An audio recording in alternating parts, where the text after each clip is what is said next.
going on, you dude? World, Michael, Vincenzo, Steve, Dave, IRP 238. Um, Carlos, I'm gonna give you a like last few streams, so this will be like your payment. Steve brought it up in the pre-show, but praise the content gods for changing the placeholder this week. So um, our best friend at it again, just a gem of society. I said it on the shores of Lake Superior at Lamb's Resort. It still fucking holds as true as it did then, and it will until that guy expires, because he is a dog turd, a fucking dog turd. You And said he it loud. probably he would have traded the dog away for the cards. It's like his big nosed friend out of Missouri, not you, Michael. You don't have a big nose, so you don't have to worry about that. You're in Missouri, but yeah, it's just wild, fucking wild. But again, Par for the it goes course. and it goes back to what I've always said. It's been a dick measuring contest. You got to get in on whatever it is. And I can't speak for Garrett personally, but I think he's a little more agitated than he let on. Well, For several reasons too.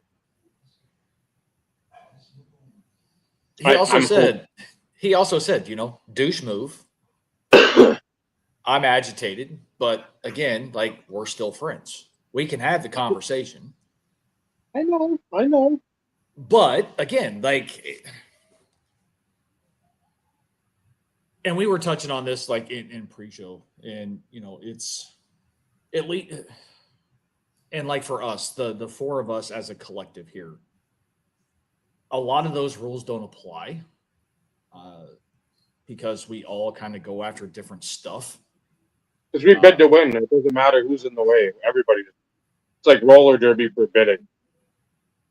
So it's, but on the flip side, I tell these guys after the fact that, something that I really wanted, and whether or not I won or I didn't. And lately I've lost everything or decided not to bid because it's like, okay, yeah, that went a little bit higher than what I expected. But it has nothing to do with thinking that they'll go behind me and go after something, because our likenesses and appreciation for certain things, for the most part, vary. For like, Dave's not going to want Terrell Davis for the most part, unless he's buying something for me or something for Christmas, that type of stuff. Or he if comes across, there's like a set maybe I do, and that he's in there. That's like, well, or most of the stuff that I've either had that I buy, I've had, or I know what it looks like a Collector's Edge. Was I think the Extreme Fury, the '97. I like that set. Okay. Yeah. So I'm like, I might want to do that set, but again, that's not a card you are looking for. So, but if it's something like 30 or to 10 or a legacy collection or exclusive, something, one of the Pacifics that you don't have, like, well, no, it's like, well, Steve's like, oh, there's a premiere date to 26. I'm going to go after that, but I'm going to go after it too. Then I want to get it for you. Well, no, we're just, if I win, I'm spending more than I want. If he wins, I'm pushing him to spend more than it. And especially with vintage, I hate to bring this up because it's going to come as a shock to those who collect vintage. There's more than one copy. I mean, I hope everyone's sitting down, get your PSA pop report out, but there is fucking more than one copy. I just made sure I was sitting down for that breaking story. I get where stuff's like numbered to 10. Some of like the Tops, when Tops did that baseball, like the All-Star patches and like update, when it was like numbered to 8. Like, you wanted to get one of those right away no matter what you paid, because A, there's another guy that collected them and bought the shit out of them, or B, guess what? It's the 8. You may not see one of them. We've said that numerous times to anything like under 15, 20. If you see it right away, you might spend a little more. If you really want that card in your collection and you're a completionist type collector, you're gonna have to make some sacrifices there. That's that one down there, not me. I let all kinds of stuff go because I don't need everything. Yeah, cover your face. That's right, Dave. But again, it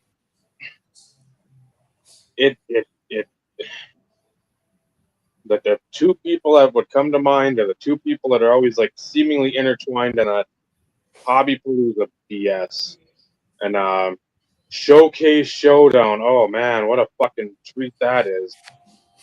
I think I'll go into colonoscopy for a fucking week straight. That's fucking trash. I mean, god damn. Oh, So, come on, Dave. You know you're looking forward to watching that. The one-upsmanship? Oh, come on, I'm gonna see how it is to be an anorexic for a week. And I'm just gonna fucking stuff my fingers down my throat every No, time I that's bulimic. baseball collector or Chris from Missouri. Spray pepper spray in my eyes or put my cock in a vice and take a turn. That just the worst. So seeing that'll be something we might touch on. Can I be honest with you, Dave? I don't want you to be. Why start now? I guess I'm glad everybody's sitting down for that revelation too. Let's not talk about that this year. Just throwing it out there. Because like the only person that's going to bring anything to the table in regards to the discussion is the balding guy down below you. And I would rather him focus more on something else than potentially wasting his time to bring information to the table so we actually have something to talk about. Because nobody else is going to fucking watch it here. Dude, I gave up on that shit so quick. I was doing the research department was in full effect last year. That's my point. And to tell you the truth, I got twigglies growing. So, haha, it might be coming back. I doubt it, but there's hope. Wishful thinking and whatever you need to tell yourself. Yeah, brother. That's what I tell myself, and I could give two shits about my hair. Whatever. You know, but I'm giving last you shit. year last year I tried and I tried and I tried, and at a point I'm like, you tried successful. Like you had a shit ton of information. And then again, I just said, this is just horse shit. I don't want to even hash this shit out again because it's painful. And three shits in the first 10 minutes of the show. Just like to call that out. Hell's bells. It's what it is. I'm like, I might watch it. I'd rather watch the paint dry on my walls, or, there's so much better things to do. I'll watch a couple soccer matches compared to that stuff. Now, if there was other people, I would watch it, but I haven't touched it since the first two iterations, and that's only because I felt it was in fact a little bit more all-encompassing, all-inclusive. Touched on a lot of different aspects of the hobby, some modern stuff, super collecting. They had some of the game show stuff, which I thought was it was different. Panini had a show. I'm pretty sure Topps had a show. Like they gave away some stuff. They even gave some additional stuff for prizes for, some of the more bigger contributors. That to me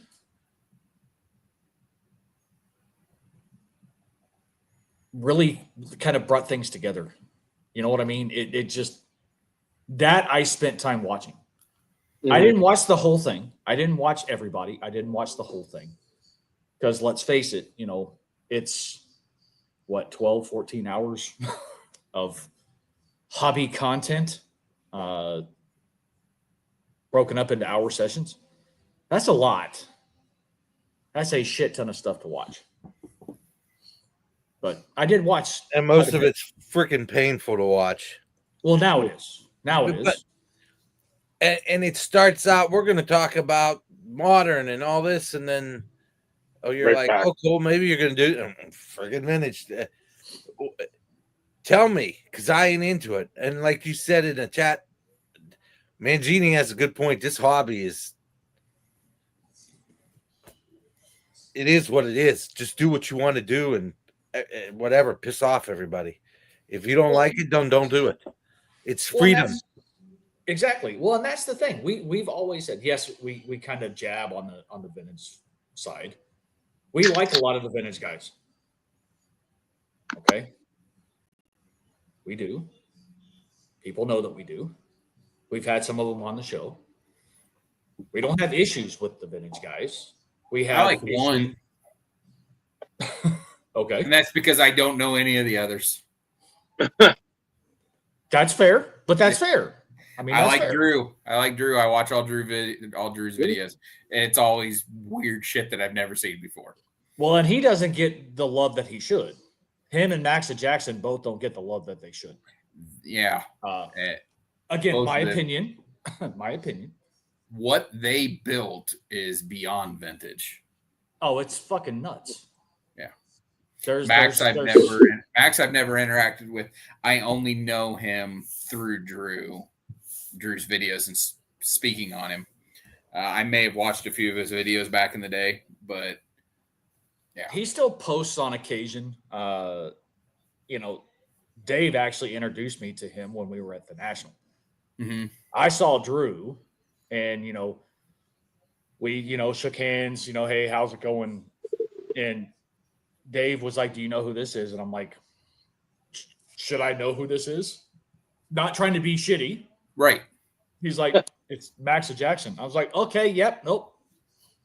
Haven't interacted with him. Like, didn't know a lot about him, but I knew of him.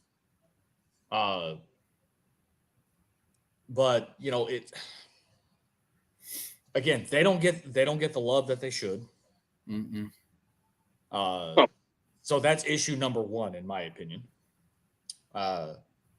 Number two, the biggest issue that we have with a lot of, and I'm speaking for and I said we, I should say I may be speaking for Dave and Vinny. It's always possible. Sometimes we do. It's the way they go about pushing it on other people. If you want to tell stories, if you want to talk about the reason why you pick these cards up, the stories, the nostalgia, whatever, hey, I'm okay with that. That fantastic. That's kind of the shit that we really want to hear, right? Yeah. It's not about the value or how much you paid for it or the whole safe and smart moniker. Yeah. That's where we have a lot of the issues. And Mangini, one of his longer videos, if I'm actually being honest, he nailed it. He nailed it. Like there is not a right way or a wrong way. There is nothing wrong with collecting vintage. There is nothing wrong with collecting modern. There are so many things within the space that most people they're not involved with every little facet of the hobby, which is accurate. Vinny and I, on occasion, will bust retail. Dave will, on occasion, if he happens to stumble across it, which is very rare. Michael, you have no interest. But does that mean you're less involved with the hobby? Absolutely not. Yeah. So there's so many things that really make it all up in the space that there, as he said, like the title states, there isn't just one hobby, and there's not. And the only reason I don't buy boxes of cards and packs and stuff to open is because I'm not going to pull anything that I want to keep. And then I'm going to throw away all of it for the most part because I don't want to store it either. So I would rather just leave it for the people that enjoy doing that thing.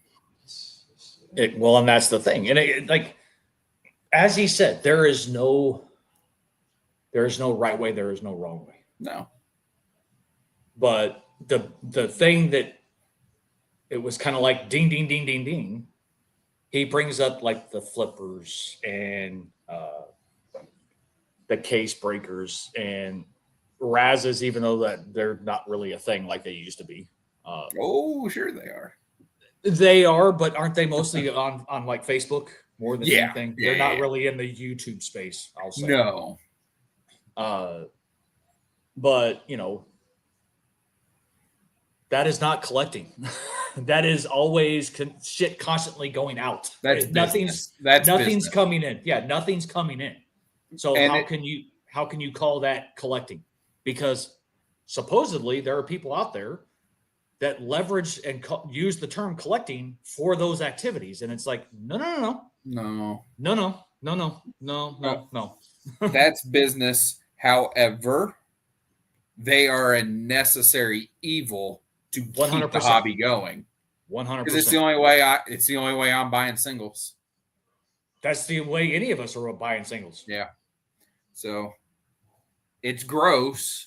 And a lot of it to me goes back to one of the big problems I feel like the hobby got into was the fact that all these breakers were getting all these cases, getting it all, and then pumping up the prices so much that Panini goes, wait a minute, people are willing to pay that much money for this? Well, we're just going to charge them this. We're gonna take a big chunk of that money that's created in the secondary market, and we're gonna cut it off the top. Yep. And then the margins are so much lower for the breakers, or at least they should be, but they still jack up the prices. And that's what has made everything so fucking expensive to where I have to pay $150 for a card that used to cost me $35 because you spent $800 on a spot in a break hoping to hit something, didn't hit it, and you're trying to get all your money back. Yep. And case in point, they now have Breakers Delight products. It's all the hits. It's catered to it. Yep. Just like they had the Bowman Chrome baseball when they went and put them in the the little plastic things, and it's called HTA. Yep. And I don't know what the HTA stood for, but whenever I saw it, I put it as, here they are. These are the hits. This is why you were buying the boxes to break in the first place. We just got rid of the fluff. Here's the autos. Here they are. I like it. Hey, man. Well, two thumbs up, man. I like it, though. That makes more sense than what it used to be, because it used to, like, when it came out in like 01, that moniker was Home Team Advantage, where if you bought it from your local shop, there was like incentivization through your shop to get stuff. Yeah, see, I don't know. I was done collecting by 01. But yeah, that's what it was. I remember seeing like the thing hanging from the ceiling, the HTA, and all the stuff going on. I'm like, well, that's cool, but this is in my shop. If I'm buying from it doesn't matter. But like, if this is your local shop, hey, that's cool. Yeah, now you get 3 autos in one little snap tight at like the Tops Now deal. If you buy, which I did, I bought 5 with Sam Landry. She had cards for softball or the AUSL. Okay. So I saw that. Like, I'm going to get that. I don't want to, but there was a Super Fractor auto in there. I'm like, well, I know I'm not going to get it because that's locked. And it's. Yeah, but you can't get it if you don't try. So I'm like, I'm going to try on that, get 5, because I know that'll probably be something worth a little more because they're not going to sell a fucking insane amount. So, but it comes in that, and the home team you get what, one, or like the what they call that, T-Mall, or whatever the fuck that was. Yeah, what's the T-Mall stand for? Now that's like Asia. the overseas Asian edition. I think I think that's what it is. But what the actual, if there's a what's the T-Mall is an acronym abbreviation stand for? or the acronym, I couldn't tell you. But same sort of thing. You only get X amount of things in a box, and it's usually the hits you'd get in like hobby box if you bought a hobby box. And the price point is actually pretty damn good too, considering. Yeah, where you're not worried about like Michael said, all the crap and the filler and the crud. All There's garbage. children present, so I can't say the acronym out loud that I just popped in. Sure you can. Yes, you can. Yes, you can. It's the She's heard. So, You I should- totally have never heard those words before. So She's heard worse. I promise. Yeah. Especially with this group in 2 Chicago. years ago. I got goalie camp tomorrow. Oh my gosh! And then I have practice after that. I'm actually You got it. You got this. Go put some aloe vera on your face. Okay, You look so- rough. You got some sun. I can see it. Yeah. Even from a distance, I can see Keeps it. muting Like himself. my finger. All right. Good night. Bye. Good night. Bye. Thank- Toodles. Alice Vista. Go ahead. Your acronym, Michael. Oh, the major ass lickers. That's-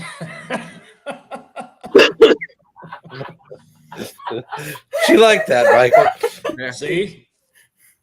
See? So before we go any further and continue this conversation, I'll call it some housekeeping. New poll is up. I listed it early today. So far, 12 votes. Gonna be 13 because I didn't know there was one. See, this is why I always do this. Was it just put up today? Did I vote on that one or did I vote on the other one? I don't know. It was put up earlier today. It was put up earlier today. Just reminding everybody, if you want to vote, it is there. You have 17 minutes. Is it on the podcast page? Homepage? Always. Okay. Always. Under It usually the pops up in Nichols. my feed. Yeah, it even showed it showed up on mine a few minutes after I posted it because like I have my YouTube channel on my phone. The podcast channel I have saved on the laptop. There it is. It's easier that way. And the second one, real quick, Ty, I'm not going to tell you how to spend your money because you know that's not how we work. However, if I were you, if you were thinking of buying a case of Contenders, I would look for earlier years. You're not going to get the main guys that you want in this year's Contenders because they are Fanatics exclusives. To me, do not waste your money. Just saying. JJ McCarthy is pretty much your biggest name in Panini products. Not that that's bad, but if you're wanting Jaden, Bo Nix, Penix is also a. But yeah, also a Panini. Look years past, and then also what we always did too. We had to look for who was the redemption. Yep. Correct. Because if you say like, "Oh man, I'm going to get 07," and again, this is completely. I'm just going off like theoretically, hypothetically. Megatron APA redemptions, and you go back and you buy it. It's like, well, yeah, you just wasted your money there too. when you're heading to porta potty, you can get the same feeling. Yeah, exactly. It's just So, like, yeah. But again, Be like aware of that. if it's your money, if that's what you're wanting to do, more power to you. I'm just friendly piece of advice. I would put I'll go one further. I Buy would singles, go Tyrone. Buy singles. You know what you're getting. there's I know that, the but thrill of the rip is always exciting, but if you can parlay whatever you would spend on a case of cards to something you really wanted, that's always going to be something I would continue to push, and I will continue. That'll be my gravestone. Yeah. Single greater than case breaker. Yeah, you, No, you, no, you fuck take you. the money. You take Go the buy a money you were case gonna- and open it. You take the money you're going to spend on a case of Contenders, go back and use that money and just buy a Burrow PSA 10 Contenders. Just Yeah. Potentially. just buy Potentially. the single. Potentially. Yeah, do Yeah, something because because I don't know what older years are going to sell Yeah, for. and don't like, get into the parallels, because if anything has taught us, if it isn't the base or the cracked ice or the 101, it means nothing. Yeah, who gives a shit? Who gives a shit? So and get the regular. 'Cause again, there's how many like the throwing, standing throwing, arm motion, whatever the main. Helmet or logo. Yeah, it's goofy. Just get the main one or whatever one of those ones you like the most. Get that. How about that?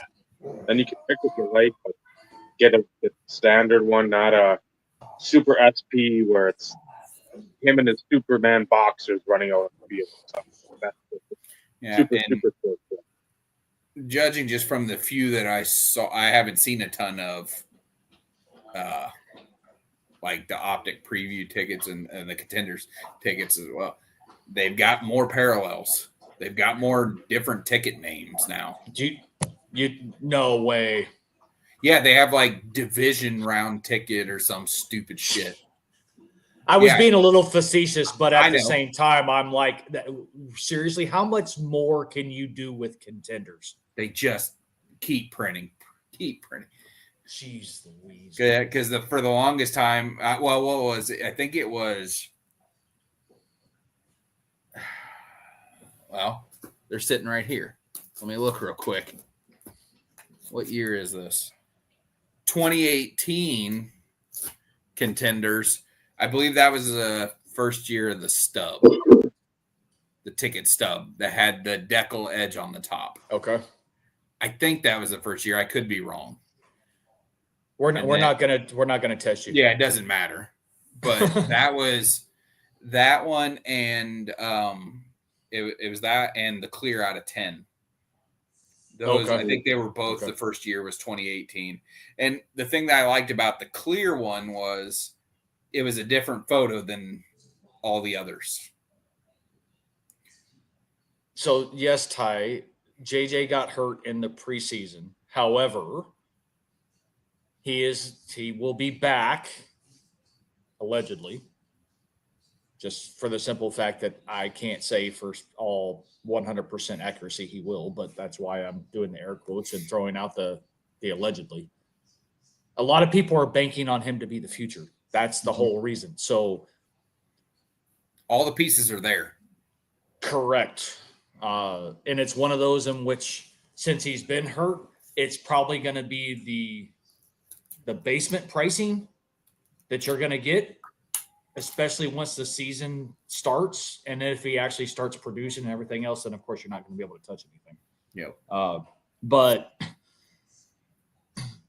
again, like Dave and Michael said, singles, of course, are always the best way to go, unless you just have an itch to do it. Yeah. Because I used to do it, and it's only because I had the itch to do it. Again, go with earlier years. I think 2010, all your big name guys were on card autographs, and there were SPs, or I'll call them like photo variations. Not that was a big thing, because at the end of the day, you want the on card auto guys, you want the big name guys, but it doesn't really matter which one you get. They pretty much have roughly about the same value. Yeah, if memory serves me right. With the exclusive deals the last couple of years, it's totally ruined that part. Yep. You can't hit the big guys because they don't have auto. I mean, look at how terrible National Treasures football was when you didn't have RPAs. You just had patch cards out of 99 of the big guys. Yep. And the NBA ran into it too with Wembanyama. Oh, yeah, 100%. Being Fanatics exclusive. I mean, all those Topps products were, well, I mean, they had them all without Logos. logos, and they just looked awful. But then you look at the NBA stuff, and while I like it wouldn't matter that much when it came to the regular rookie cards, but when you're in products where the big thing is the RPAs and your guy doesn't have ink, that's rough. It would suck as a collector if you were collectors of those guys. Yep. Yeah, and that's going to continue to be the thing because Panini can still sign players to exclusives if they want to. Yeah. There's no limitation. Just Yeah. because Fanatics is getting the Players Association and the league licensing does not mean that Panini still can't get exclusive contracts with certain players. Yeah, and Panini has enough fuck you money that they could do it. Yep. If they wanted to, they could literally take it's probably too late now, but let's think Panini could have sat there and hit up every first round draft pick for this past draft and said, hey, let's ink a deal. Let's be exclusive with Panini. Yeah. I'll give you $10 million not to sign stuff for Fanatics. So, Yeah.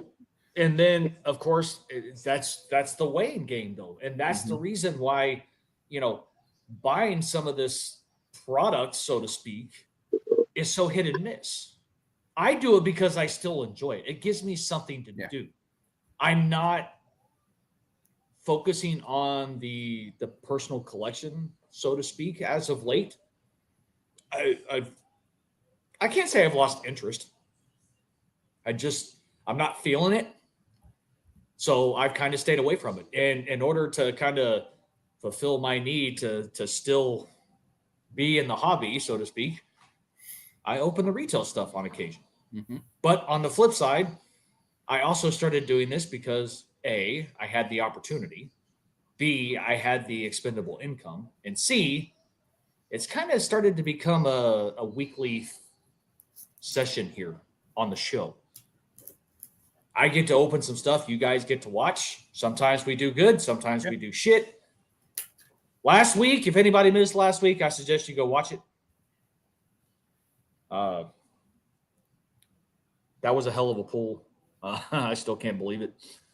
I was almost tempted on going back and actually updating the title somehow and putting something in there to kind of increase the views. To attract the hype beasts. But I chose not to. So 6 minutes before voting is closed, we're now up to 15 votes. So that means we got one from Michael and probably one from Vincenzo, since he was like, did I vote on that one? And it's actually pretty close. It's pretty close. It's a lot closer than what I expected. When I voted, it made a tie between two of them at the time. I think they're both at like 42 or 46%. Yeah, so one of them has moved up. But like I did last week, I'll probably open both. Yeah. Because I could do that, right? Nobody said you can't. So Ty, not necessarily. Okay,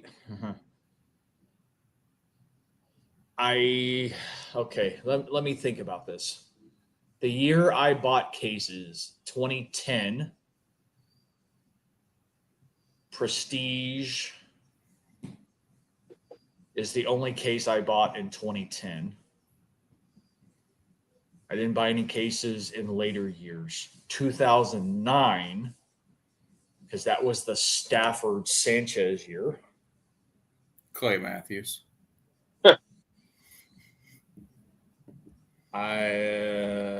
Let's see, 3 cases of Exquisite. Did I buy any other cases? No, I bought 10 boxes of SP Authentic though, so just 2 boxes shy of a case. Yeah, I think Exquisite was the only cases I bought though. in 2009. 2008 was Gridiron Gear, Topps Chrome, and I bought an inner case of Gridiron Gear because I couldn't swing the price point of a master case. And let me tell you, that was a fun fucking break, man. 2007, I didn't buy a case of Chrome because the local shop didn't get a lot. So I ended up basically getting 10 individual boxes. But they were really good because I pulled the Reggie Bush. No, that was 2006. I lied. Yeah, Reggie Bush was in 06. Why did I say 07? So I did buy a case in 07. 06 was the year he didn't get a lot, so I was only able to get 10 individual boxes. And again, I did very well because I pulled the Reggie Bush. 05. And no, folks, I'm not sitting here trying to beat my chest and talk about how I opened all these cases. Since you asked, Ty, I figured I'd give a rundown. 2005 was Topps Draft Picks and Prospects and Topps Chrome. The biggest card I pulled out of Topps Chrome was the black refractor of Alex Smith, which I turned around and sold for, go figure, $100, which was pretty big though in 2005. Yeah. 2004. I did not buy any cases in 2004. I didn't buy any cases in 03, 02, 01, 2000. No Brady boxes. I opened some Brady boxes. I opened quite a few products in 2000. Yeah. I opened like 6, 7, 8 boxes of contenders. And no Brady. And you would have thought, like, he was low man on the totem pole. Like, come on, 6, 7, 8 boxes. Why wouldn't I have freaking pulled one, right? Who was the big chase that year? Jamal, I would have been interested in Urlacher because Urlacher's great, but yeah, Jamal Urlacher, Jamal Lewis, Mike Peter Anderson. okay, Peter Wirt, yeah. Peter Just Wirt was Pennington, 01. Mexico. Mike Anderson later in the year. Yep, but Mike Anderson was a redemption too, because I know I pulled it and redeemed it. Yeah, Sean Alexander was in it too. Sean Alexander was that's the one I was trying to think of. Jamal Lewis, I'm pretty sure I mentioned that. I believe I used to actually have a championship ticket of Urlacher out of 100. Yeah, that'd be a big card. Right? I had some nice Urlacher cards at one time. I spent most of my, and I didn't buy cases until later. Oh, and I did buy a case of 07 Exquisite. I do take that back. It was not a sealed case though. It was not a sealed case, but I did end up buying 3 boxes of 07 Exquisite, and I got freaking my ass handed to me. It was bad. I spent a shit ton in 07, but not really case related. Spent a shit ton in 97. I should have waited until 98 because I probably would have been sitting on a small fortune. Yeah. But yeah, in essence, personal cases were not, they weren't a ton. Like they weren't, onesie twosie type situation. I did open my fair share. But the bulk of the shit that I got to open over the years was for the card shop. That's the only reason why I got to see so much stuff. And the bulk of it was baseball. Which kind of was boring because, like, yes, I like the sport, but from a card perspective, I could do without the cards. Yeah. All right, so voting is now officially closed. We will start opening a little bit later. So 15 votes. I think this is the most votes we've ever had. So thank you very much especially since I posted it early today.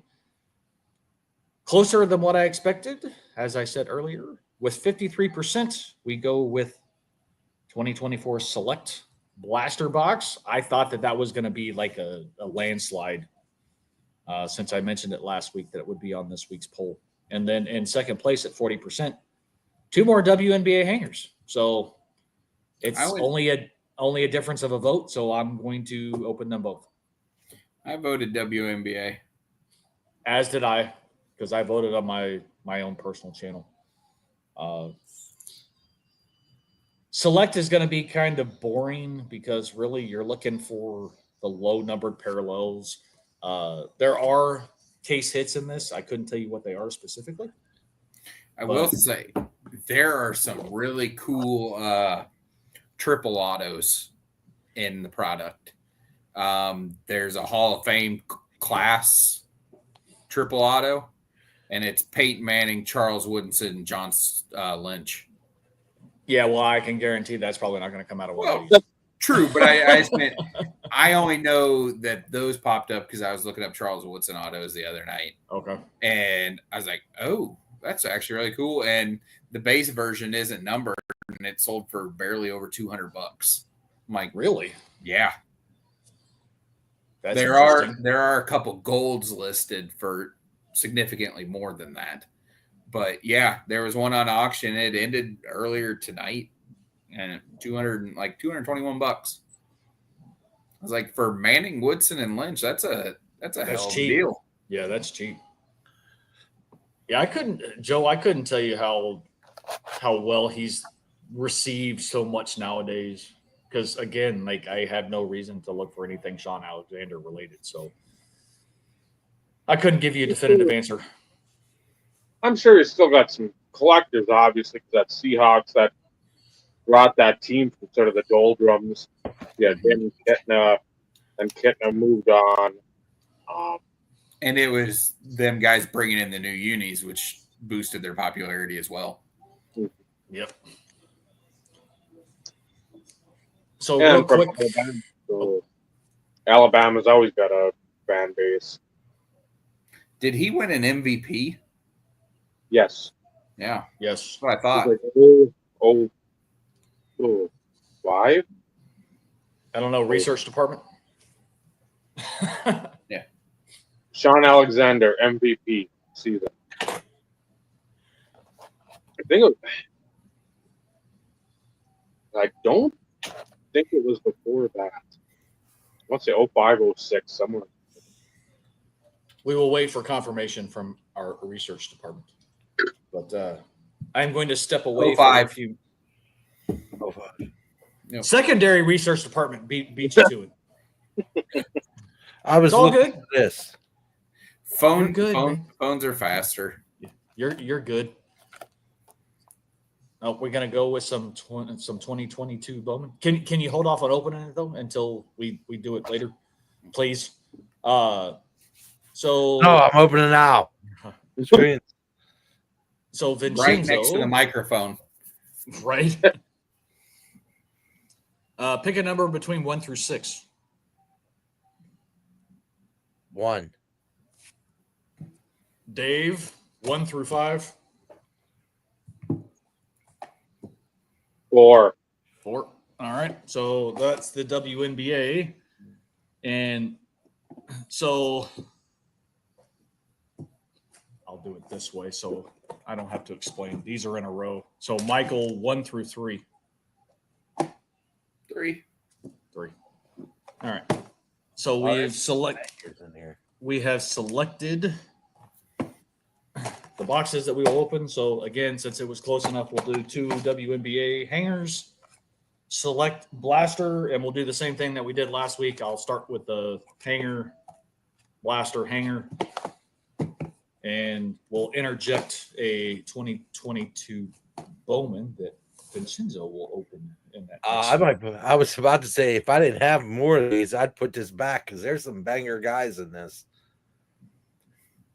Julio Rodriguez, Ellie De La Cruz, Jackson Churio, Chase DeLauder. Who else is in there? Jackson Holiday. Jackson Merrill. You would think he would. Yeah. Who Who else is in here? Of course, Bowman's always weird though. Jason sometimes. Dominguez, pre-rookie.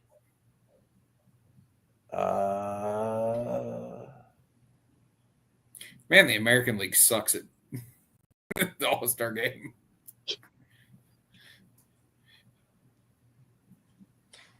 All right.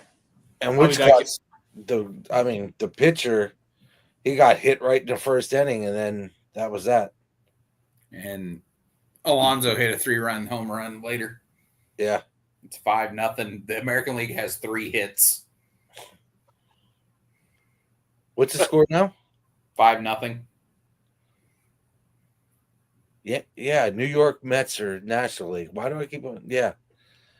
That's Pete's right. my boy. I like Pete. I Always love Pete good. Alonso. Polar Pete is back. Pete Alonso launches a 3-run homer to increase NL lead after declining Derby invite for the first time in his career. It's because he's having a hell of a year power-wise. Yeah, don't screw anything up. You know. And he's in a contract year. What's his name? Freaking had what? The 5 longest home runs were all hit by O'Neal Cruz. Yeah. Like my uncle said, if they would put some emphasis on his fielding capabilities, he's got a lot of quit in the field. Well, and somebody made a real funny comment about him hitting those home runs and everything. They're like, this guy would be so amazing if he just had simple baseball skills. Yeah. He doesn't have any of those things as a base. It's pure athleticism is how he's managed to do what he's done so far, and he doesn't appear to be any interested in becoming any more than that. And he plays for Pittsburgh, so it's not like Nutting's going to invest in a tutor. Yeah, but if you play really well, you'll get out of there sooner. Yeah, that's true. But my mom said Mario's getting hot and her heavy to get the Penguins back. So, because that GM they got, he's a doofus. He's just a doofus. And that's putting it mildly. And it's just get Mario back at the helm and let him make the decisions. Because I think he would have fought to get Tocchet as the coach and really put some. I'd have went after freaking Tavares or Mitch Marner or somebody, put another gun up there, and I would get rid of Carlson. They are dying on that hill, and that is not the hill to die on. Erik Karlsson, you're so freaking. You were good, but dude, you could play forward now. You cannot back check. And I love Chris Letang, but his back checkings, I don't know what happened with him. After that stroke, I don't know. It's like 2 guys that were defensemen should move to forward because they still have an offensive touch. They play good defense. It's just the back checking is killing Pittsburgh. They can't get back. They push and then they don't. I don't know. What do I know? I'm an idiot. Like they say, you're not an athlete. What do you know? I'm like, so I'll stick to whatever I do well in life. Drink my water and fuck it. There you go, Steve. Sorry, Dad. I had to say that because I felt it in the cockles. James Wood's in that too. There's another good guy. I like James Wood a lot. I just did a quick sort on highest price stuff on ComC. Luis Angel Acuna is in there. Is that Luis Angel Acuna? yeah, That's his brother. yeah, I thought it was his brother. Where's my buddy Ted when I need proper pronunciations of the Latinx language? They got him from the Rangers. I like Scherzer. this guy's name, Warming Barnabel. Yeah, he was in the Scherzer trade, wasn't he? And Scherzer's in Toronto. Yeah, Sure, starting to bounce around a bit. What's that? He's he's starting to bounce around a bit. Yeah. And he's having real weird issues with his thumb this year. Which again, at some point, he's just got to be like, you know what? I can't have 4 good starts a year. That just Yep. I mean, he's already a legend. Just doesn't. Wonder if he'd You- ever want to be a closer. he has the mentality for it. He has a mentality to do anything he freaking wants. Yep. Yeah, I don't think he'll go to closer this late in his career. He's been around a long time now.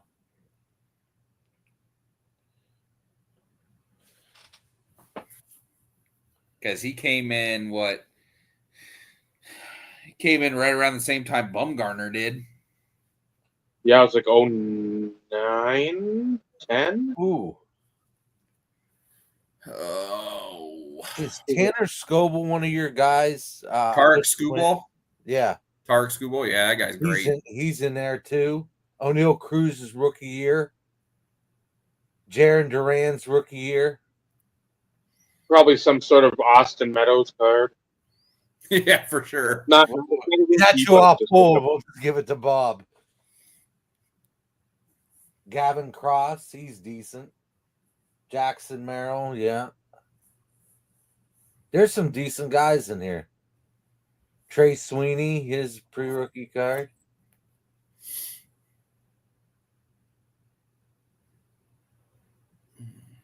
Cutter Coffee. That's a name. Yeah. Trey Gonzalez for the Pirates. No idea. See, the one thing about Bowman, stick it in a box, pull it out 10 years later, see if anybody hit. Yeah, I mean that was Ryan's whole deal. Yep. Prospect autos, throw them in a box. Yep. Forget about them. That's nice. only bad part though. Oh, it's got a ding corner. Yeah, and that's the problem with all those foil cards back then. If it had a ding, you could see it from a mile away. Well, when you PWE it, because again, that's global shipping, Right. you tape it in the top, and I wasn't even a top loader, it was a fucking penny sleeve to a note card, and that's how you ship it. Oh, Jesus. So, again, it didn't cost much, but that's not the point. I love the card. But again, the back is the same. That's the worst part of some of the stuff. Not only today, some of these inserts from back then. I mean, yes, it's reversed where him standing is superimposed in the back, but still.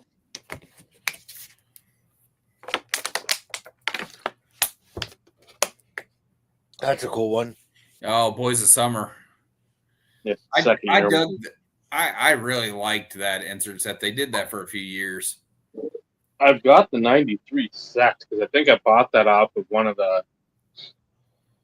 Facebook auction sites for like $10.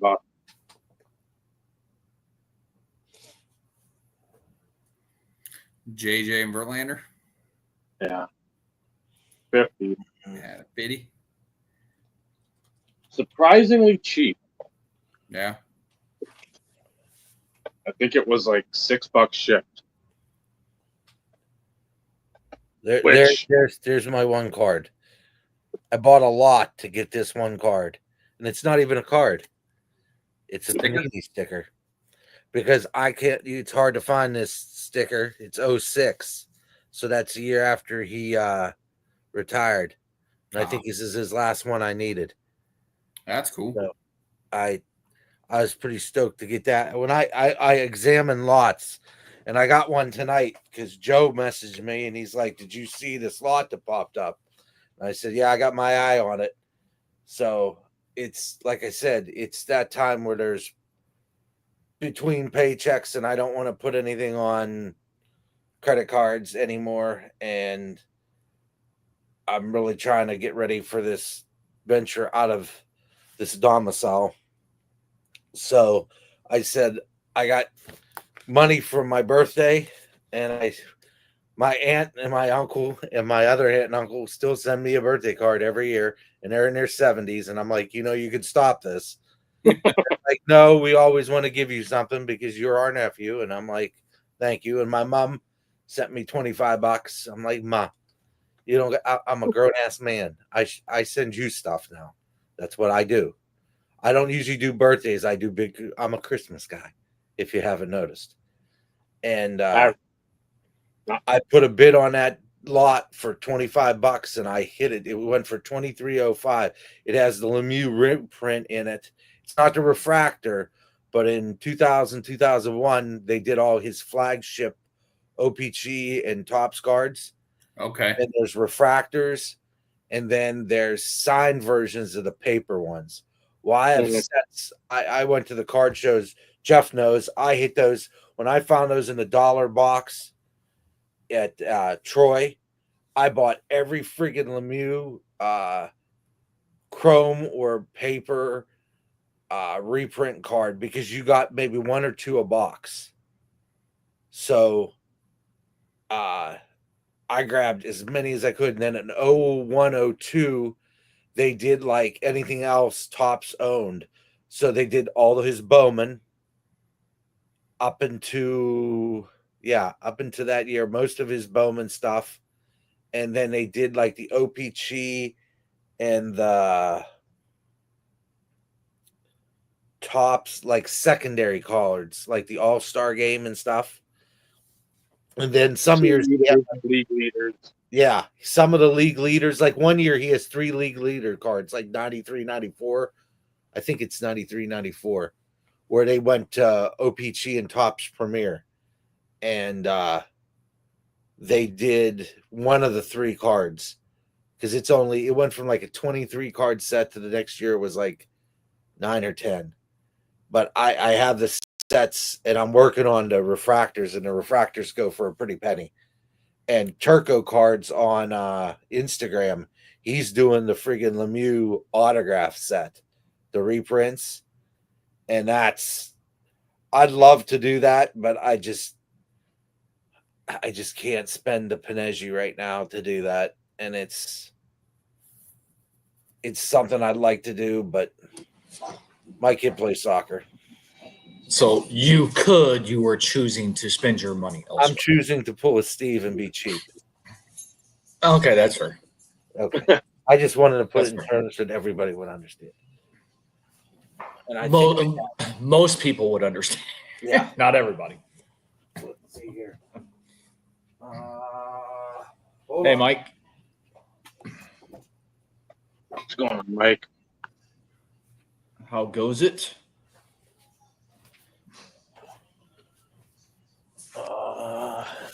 Is Vincenzo on the?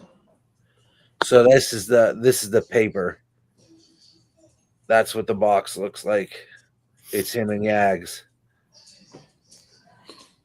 But there's major stickage to these cards. So lucky that the cards that are usually the inserts are backwards. So there's not a lot of paper loss. But this is a hit or miss. The chrome's better because there's not the chance of stickage. Or in other words, the brickish. The brickish, yeah, because I opened a box of this and it was 50% bricks, and I just took my time. I put the cards in the freezer. I tried that shit. I did all the tricks that everybody, all of it, just to try to get the set out of it. And I have most of them. I might open one of these for shits and giggles. I like to get the chrome boxes. GP sports cards. There's the 2001, 2002 boxes. Some guy went into their shop. He found them in Canada at a thrift store for $5 a piece. Of course. And those boxes go for $200-$300. Back in the day, they were 40 or 50, and I have a few. But why can't that ever happen to us? Well, I've gone. You know what I mean? I've gone to the shows and I found gold boxes. Yes, but I'm talking like at $5. I mean, come on. Yeah. Well, I got Parkhurst. The last year Parkhurst was owned by not Upper Deck, whoever owned them. And there's Parkhurst International, and it has the Parky's picks and those red and those cards, Dave. Is it Parky's Choice? They're the different color background. Let me Parkhurst International, Parkhurst. Dave, obviously drawing a blank. National. So it's 95, 96, and it's Porky Picks that Lemieux like- had two of them, One was blue and one was like a red. and then Brodor's green. Yep. And they have the Parkhurst International Crown Collection. One's gold, one's silver, Silver. and then there's the Emerald Ice cards that are basically the base card. Yeah, they're reminiscent of like the Metal Universe. Yeah. These with the shine. And then Parkhurst International had the NHL All-Star cards, and it's Lemieux and Gretzky on that card. I've got a couple of those, but that's another set. I think I have the silver set, and I might have part of the gold set put together.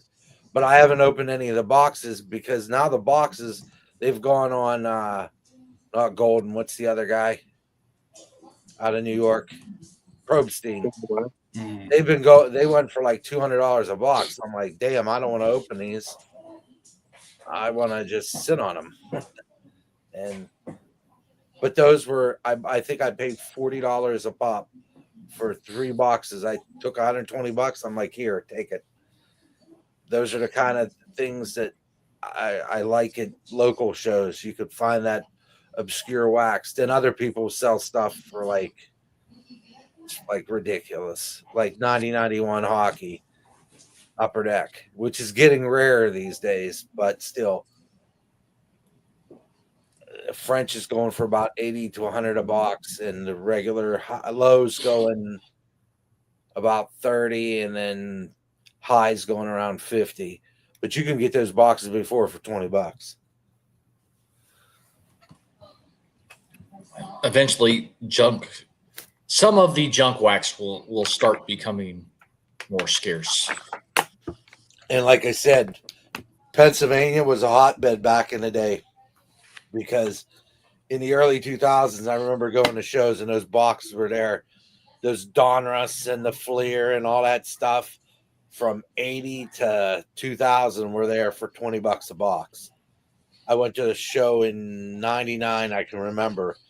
And I'm like, man, look at all these tons of junk wax, $20 a box.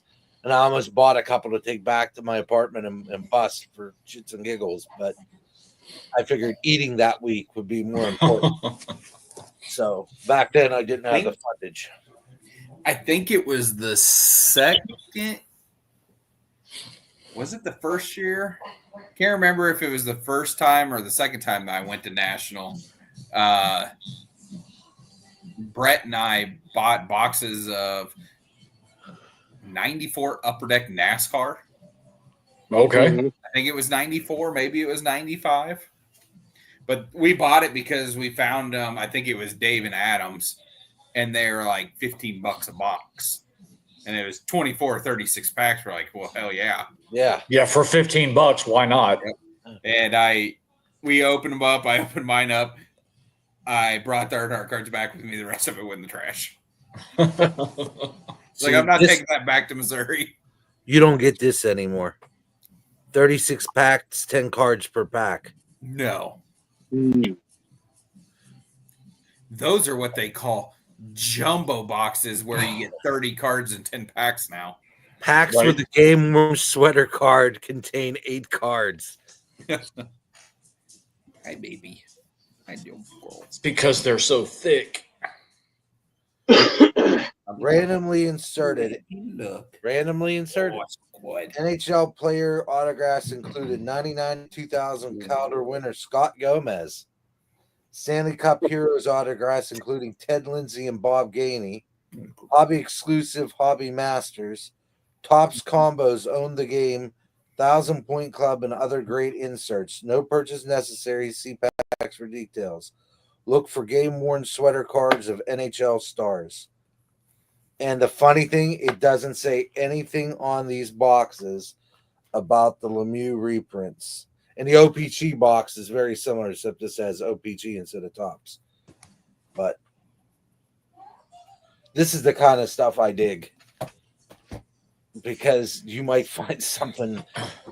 You're not going to find a Gretzky, but if you find like a box of 98.99 or like 99 Tops and pop a Gretzky auto or something like that, I don't know if he's in there, but the obscure guys, for $100 you buy a box, you get a $500 auto, because Gretzky autos aren't cheap. No. I don't have one, but if Paul was in here, he could attest that Gretzky autos are not, even like Yari Curry and any of those Hall of Famers, this early stuff, that some of their first ink. Yeah. Well, because everything started as on card. So Yeah. And think about it too. Lemieux's first autograph cards were in, I believe, Classic, which is the 92 or no 93, 94. The one with I think it was in this year. So this is his Laval card. That would have been 92 with Shaq. Yep.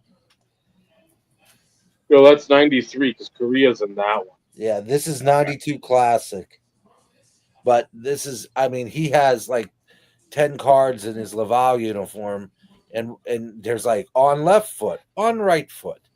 It's like, there's the one where it's like, again, picture the design, and it's like him, or the photo, but around it's like white. You know what I'm saying? The bottom, it's just like a Mario Lemieux. I think that might be a 92. Yeah. And then the first big one is the one that Bob has, he pulled, was the Leaf auto of Lemieux. When he first got the contract for Leaf, that was him on the box. The 93, 94. And that's a brick product too.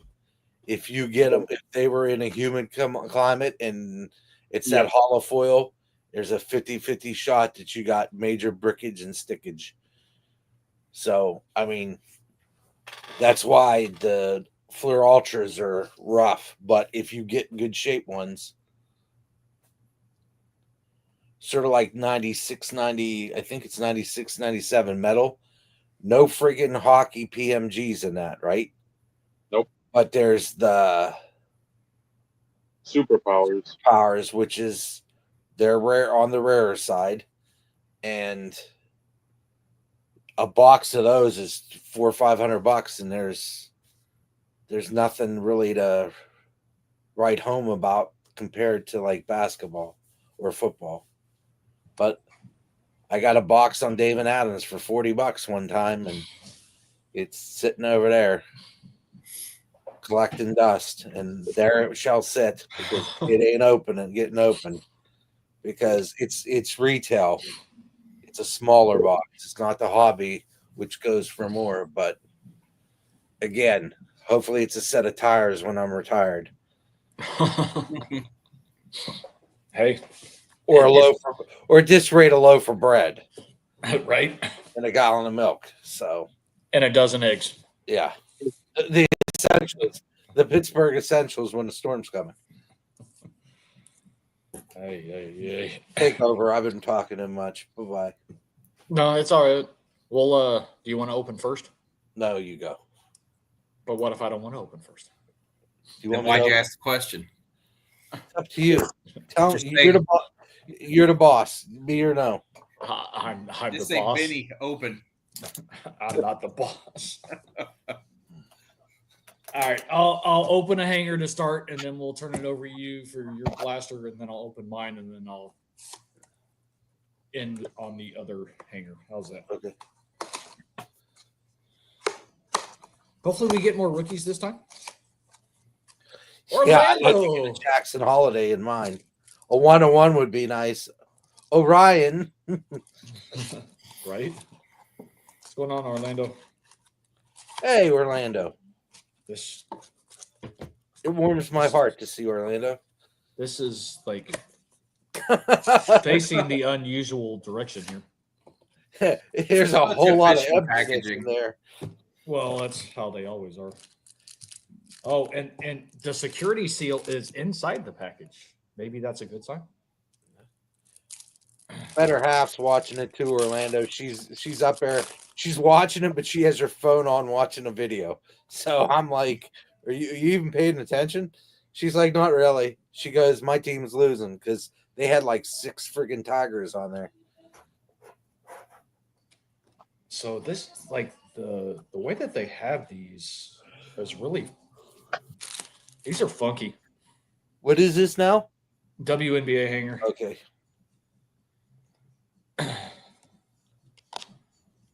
Aaliyah Edwards photo variation.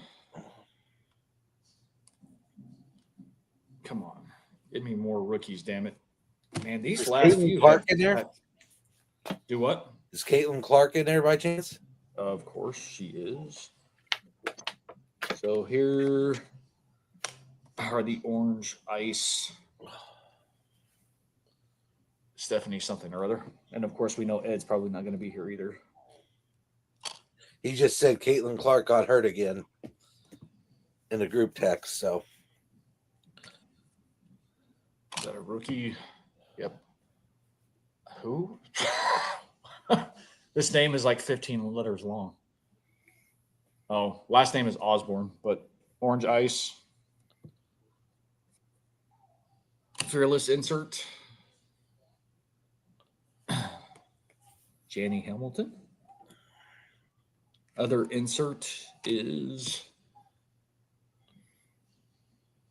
This is going to sound really wrong, but it's Natasha Howard, but she almost looks like a dude. it's the way her head's angled. That's why I was like, wait a minute. I looked at that first. I'm like, what the heck is that? So here's the orange laser. I don't know who that is. So this will be the green. Well, it's a rookie photo variation of. I can't pronounce that. It almost looks French. And then the silver, I know it doesn't show up on here. Something Lions. Something. No. Crap, man. Like, this is not producing the rookies that the first few did. It is not at all. I feel like the first ones had like 8 rookies and 2 non-rookies. That's about right. Man. While you're at it, pick a number between 1 and 5.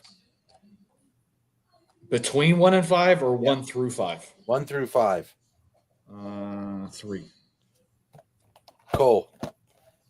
I had 3 sitting in front of me because I got 5 of them here, and I had 3 in front of me, and that's good vibes, man. Maybe something good will pop out of this sucker. And of course, I'm not pulling any rookies that I need either for my set. So you can switch it over to Vincenzo. Oh. Fail, man. These are definitely not producing like they were to start.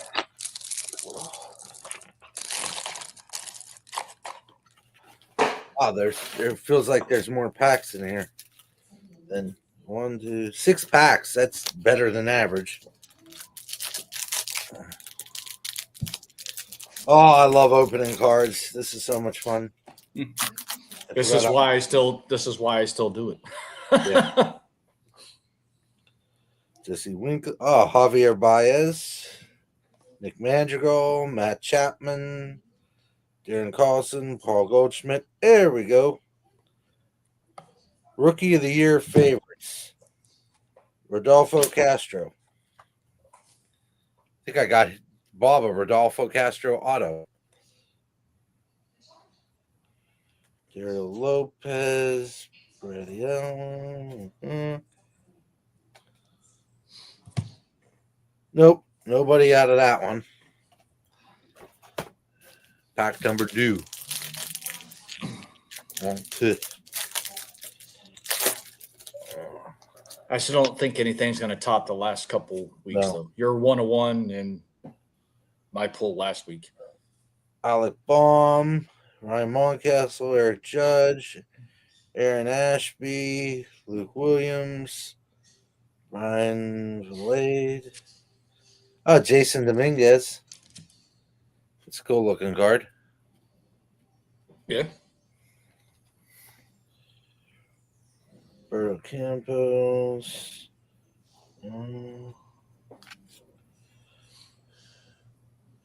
Jason Dominguez. Chrome, but not a first.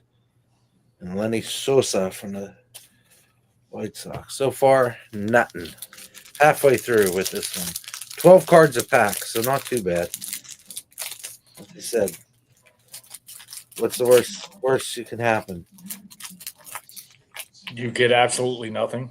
Yeah, and take it and like it like we did when we were kids. Yep. This is not about return on investment. It's to enjoy it. Mookie Betts, Vladimir Guerrero Jr., JJ Bleday, top 100. That's a good looking card. Benny Montgomery. Hey, Ali Dela Cruz. Paper. There you go. There we go.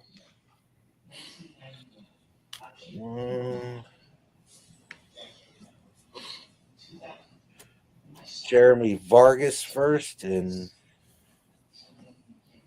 I don't know how to pronounce his name. Ineski Noel. Sure. I don't want to. I apologize. This is one of our viewers right now. Which one are you referring to, Mike? You talking about the Ellie or somebody else? No, the Ellie. That's what I'm assuming, but I figured I'd ask in the event that we may be missing something. Joe Adele, Yeah, Yadier Molina, Jacob DeCoeur. Not JJ Bleday. He got sent down, I think, in May. He was starting for the A's in the outfield. He got sent over there from the Marlins for AJ Puck. He got sent down and gets to play in a better stadium than the A's. Yeah. Nobody in there. 2 packs left.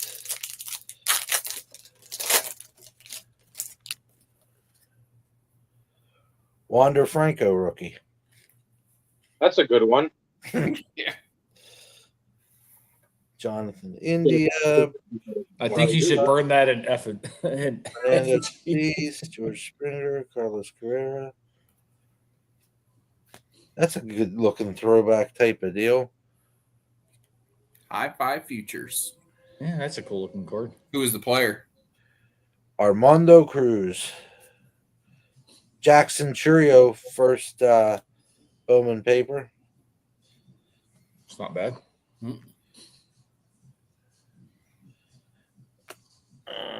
Last pack. Didn't get any of my alleged greens yet, so maybe the greens are in here. Or they lied to you. Yeah, one or the other. Well, because just so these actually say on the select red and blue Prism Shock die cuts. There are no die cuts. The only die cuts are the silvers. Matt Verling rookie, Shane Baez rookie, Jackson Kowar rookie, Gavin Sheets rookie. That ain't bad. Hey, it's all worth it. It's my boy, Henry Davis. I like that kid. Okay. It's a pirate, and that's the pirate I like. So that's pretty good looking. Nick York. Will Wagner, Alverson Ortega, Christian Hernandez, Harry Ford, and Darnell Hernandez. Nope. False advertising. No green. Yeah, last time I saw he was catching because Wichita got hurt. That was I bought. Like I said, I think I bought 5 of the. I got them cheap. They were like on clearance, and then I got the megas on clearance too. That's when you could go and get clearance. Like all of a sudden they stopped buying flipping retail, and now you could go anywhere. I was at Target the other day and they had tons of stuff. That's the stuff you wanted. There was no football. They had basketball, hockey, baseball, and Pokemon. And C found what's that friggin' Demon Slayer game. So yeah, I'm happy with it. It's fun. And like I said, I'll put them in sleeves, stick them in a box, and wait. This thing's showing. That's a silver. That looks good. I like that design. Yeah, in retail you get 3 of the levels. So that's the premier. And I think you actually get 1 of each. Concourse, Premier, and this one doesn't say. Okay. I think this is also the Premier. Yeah. No rookies, though. First pack. I haven't watched as much of this as I have, like, Optic. I watched a shit ton of Optic. So I knew a lot more of what to expect. Kareem Hunt. This is numbered, and you get supposedly 1 numbered, 1 every 2 blasters. So to $5.99, this is maybe a lime green or a green hyper. Yeah, there was no numbered in this thing I got. Minka Fitzpatrick. So Cool looking card. There's So we got one for Brad. So Yep. we got our numbered card. Kyler Murray and Jalen Waddle. It's interesting that some of these aren't actually telling you the level on some of them. Guess I'm going to have to take some time to actually watch more of these and pay more attention. Still no rookies, though.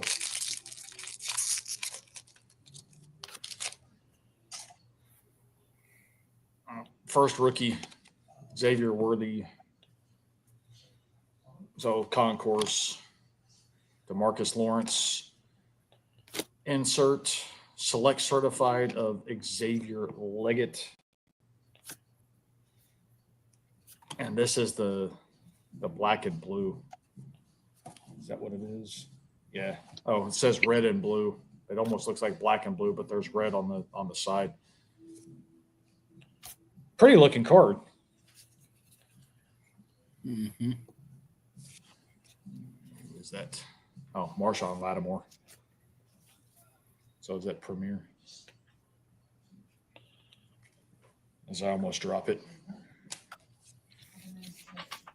I mean, again, pretty looking card. It's not a rookie. We want rookies. We want rookie color. And we want them in the Premier level out of everything. I'm not complaining. We did pull a numbered card. Except I'm not getting a lot of the rookies. Select future of Xavier Worthy. And then your favorite, Michael. Mr. Rogers. Yep, in the wrong uniform, though. Yep. All right. We Well, got you know, for me too. we got two packs left, and we've only pulled 1 base rookie. It'll be feel cool like- to get some Roger cards in Pittsburgh uniform. I feel like I'm getting the short end of the stick. Kyle Hamilton, Lamar Jackson, turbocharged rookie of Marvin Harrison Jr., and then a red and blue of your favorite other person there, Michael. That son of a bitch. He could just stay healthy. He's so talented. But if you can't stay on the field, it doesn't matter. One freaking rookie, man. This is terrible. Jalen Dotson. Woo! I got a fucking kicker as my other rookie card. Woohoo! Mike Allstott. This one's pretty cool, though. Since we were kind of funny, we were talking about him earlier. Sure, Lachey. That's a nice one. Red, white, and blue. So that is concourse, but Was it? Good. Is that red, white, and blue flash? Is that what they call that? Is it flash? This will actually be the same as this. So these are because of the outline. So they Mhm. call it red and blue shock is what they call Oh, it. shock. Okay. But kind of cool that we were talking about the lacquer earlier. Mhm. That would be the product I would want to open a case of. The Select. I'm just double checking here, making sure. Because like typically you get a lot more rookies in Select, and I didn't get lucky at all. That was terrible. Because most of what I've seen open, Mm-hmm. you're at least getting like 4 to 5, 6 rookies on average per blaster. And you got I got two.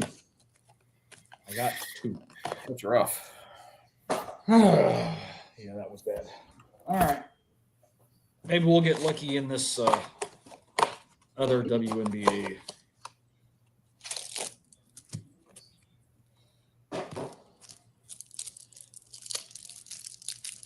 I just need some more rookies. I think I'm too shy on the photo variations. And I think Cameron Brink is the other big one I need on the photo variation. Hmm. But I have her base rookie, so it doesn't look, it's not looking good, fellas. I feel like these are partially duds. Well, here's a couple rookies, finally. Davis, JC Sheldon, I've heard the name. So at least two, but oh yeah, there we go. There you go. There we go. That's the one I was missing. Woohoo! So that's I'm not just a gonna- regular card. The It's true the rookie. regular rookie. It's a true rookie. Yep. Nice. Orange ice. Nothing in particular.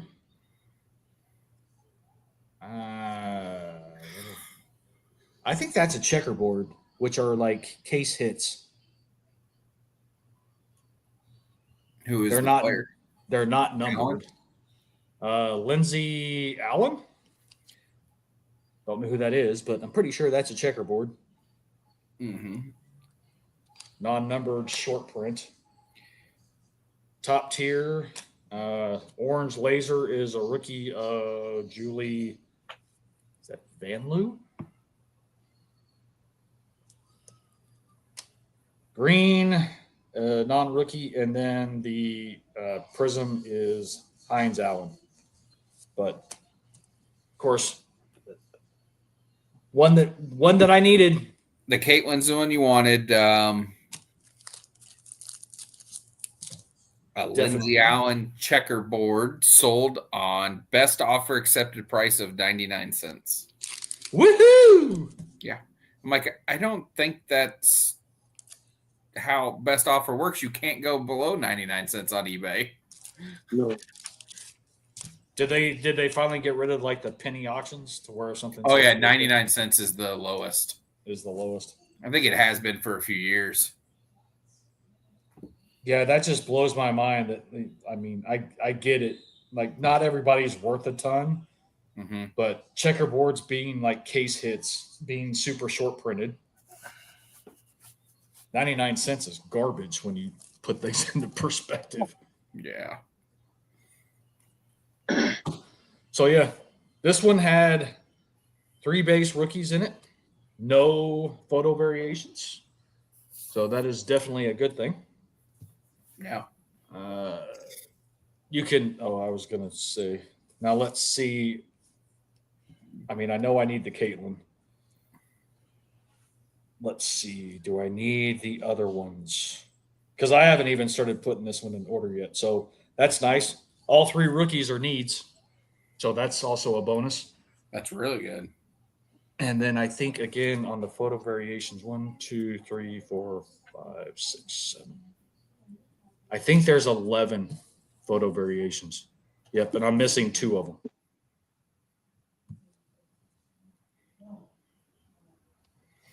Mizorowski's in the game. The American League's trying to make a comeback. It's 6-4 now. So 140, 41, 42. I'm missing 43. 44, 45, 46, 47, 48, 49, and 150. So I am only missing 2. One of them being Cameron Brink as far as the photo variation. Yeah. Because like I pulled the Caitlin photo variation like early on. Mm-hmm. So yeah. 1, 2, 3, 4, 5, 6, 7, 8, 9, 11. I have 11 base rookies. Have you pulled 1 or 2 Caitlin parallels? 2. Didn't you pull an orange ice one? I pulled the orange ice and then the base silver prism. Big silver, yeah. Yep. That was the same night, wasn't it? I think it was. I feel like it was the same break. Yeah. I think it was the same night. So nothing big this go round, but it's still a win. I got the Caitlin base, which will definitely go towards completing the set, which is always a good thing. It still blows my mind. Like all the photo variations that I've pulled as of late, they're all the ones that I have. Why couldn't it be like another Caitlin? Right. It's all the, it's everybody else, including the not so angel. And she I had the Cameron Brink base that I pulled fairly early too, but I don't have the angel base. I have the photo variation. So kind of like the 2 big ones that I have left or that I need. I'll call it big, but Angel Reese base. And then I need Cameron Brink's photo variation. Even though like Angel stuff doesn't sell for shit. If you go check out Angel Reese's Prism stuff, it doesn't sell very good. Cameron, I think, is pretty solid, isn't she? She sells real well. Yeah, she's just. I think she's gonna be like right under Caitlin as far as like price point is concerned. And she'd probably be right there with her if she hadn't been hurt. Cardoza, like Brink and Cardoza may go back and forth from a value perspective because I think Cardoza is supposed to be like really good too. But again, I don't watch the games. I just what I've heard. She was good in college. So nothing huge for any of us this week. We can't stay hot forever, right? No. Can't stay hot forever. No, and the fact that I opened product is just after a day of winning, as Vinny does. If anybody's still hanging out, and if you don't want to go watch last week's, that was the big card from last week. Downtown duo, Lamar Jackson, Mark Andrews, case hit. Absolutely stunning, beautiful card. I wish I, I wish my lighting could do this thing justice, but it is absolutely stunning.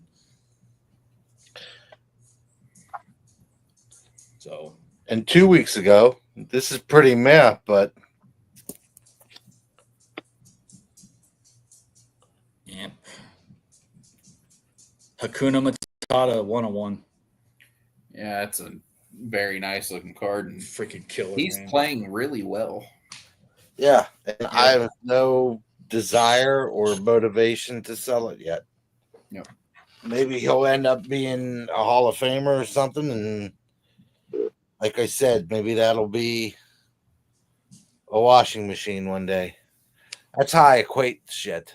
I just say in the future, this box will be a pair of tires. This card will be a washing machine. This will be a new water heater. That's how I think of stuff. And I'm in no hurry to get rid of anything. So much see, to my chagrin. I want cards that'll that's a new car. That's a house. You gotta crawl before I you won't walk. own those, Like I say, you gotta and crawl. I'll never pull any. Well, so hold on though. Not in the next couple years. When you get closer to 60, 65, some of those Favre and Rogers cars that you do have, if you still have them, could be a new car at that point in time.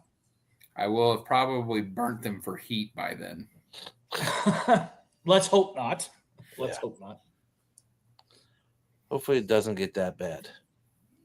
No, Ty, I have not seen the prices of condoms. That's like freaking random. Your commenting tonight has been pretty fucked up, Ty.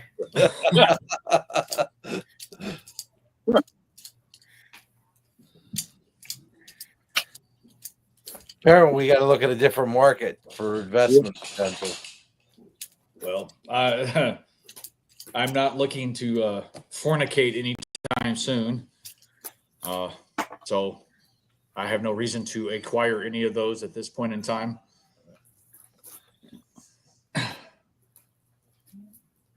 So, Like the hobby is runneth dry, and it's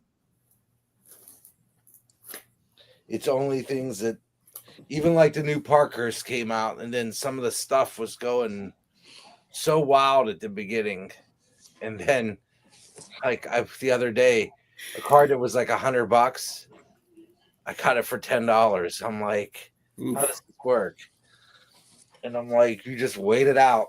The only right time, right place. Sometimes though too. Only thing I regret, the one product that you can't for hockey is Stature.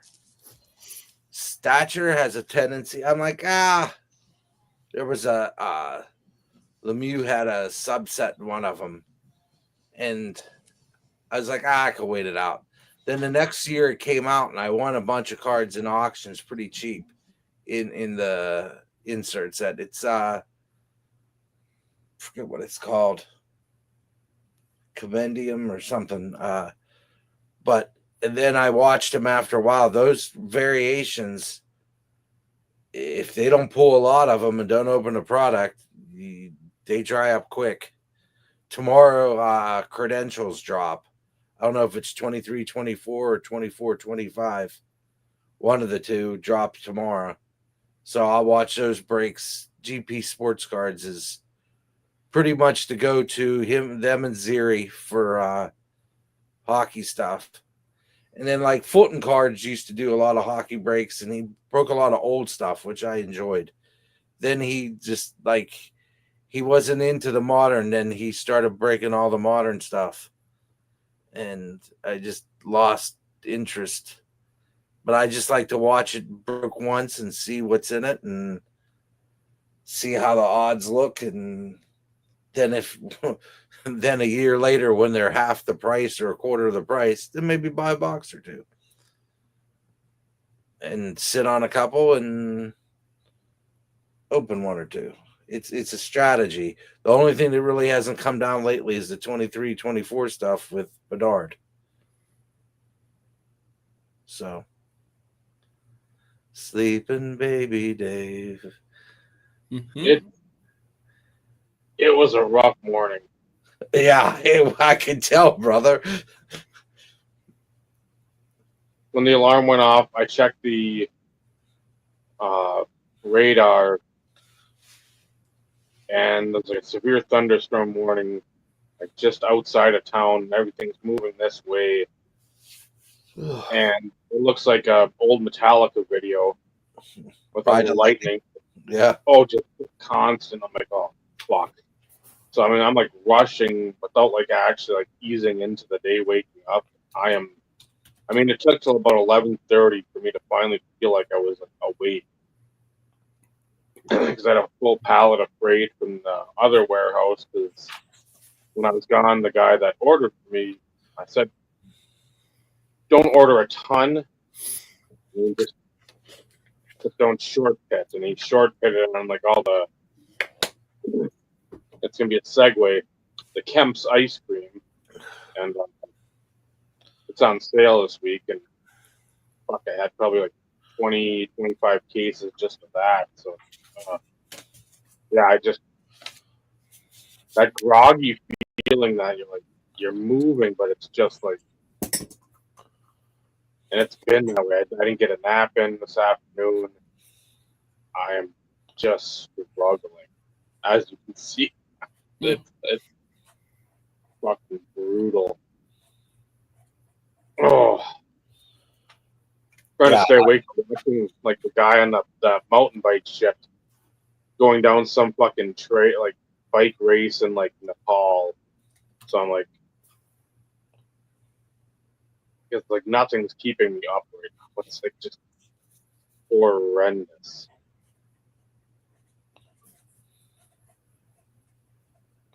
It's not like there's a long weekend of anything. We traveled out to Madeline Island on Thursday, got back Saturday, so it's only like 3 hours away. You go out there on a ferry and stayed out there for Trista's birthday. That was on Thursday, so sat in Lake Superior on one of them chairs and looked at rocks and just fucking sat. Water was so nice because that's on the Wisconsin side of things instead of on the North Shore where we usually do our camping and gallivanting. So, yeah, Monday was a fun day of fun. Today's a fun day. Tomorrow's a fun. I think I got close to 300 pieces of freight tomorrow. Thursday is going to the cities for lessons. So, Friday, I think Naomi's got work till 4 or 5. I'm hoping 5. Then I can get a nap in that day. It's sad. That's what you're looking forward to. It's like, when can I get a nap? I need to find time for a nap. And I'm not like, I know Michael and I have talked about it, and I know it's been talked about on here. I'm not an hour, and I'm doing a half hour. My nap, like 2/3 to 3/4 of my sleep at night. A 3 to 4 hour shift of sleep. It might fuck with me, it might not. And I'm like, I need that just because, again, always moving around, always talking. Customers at the store, you just get oh.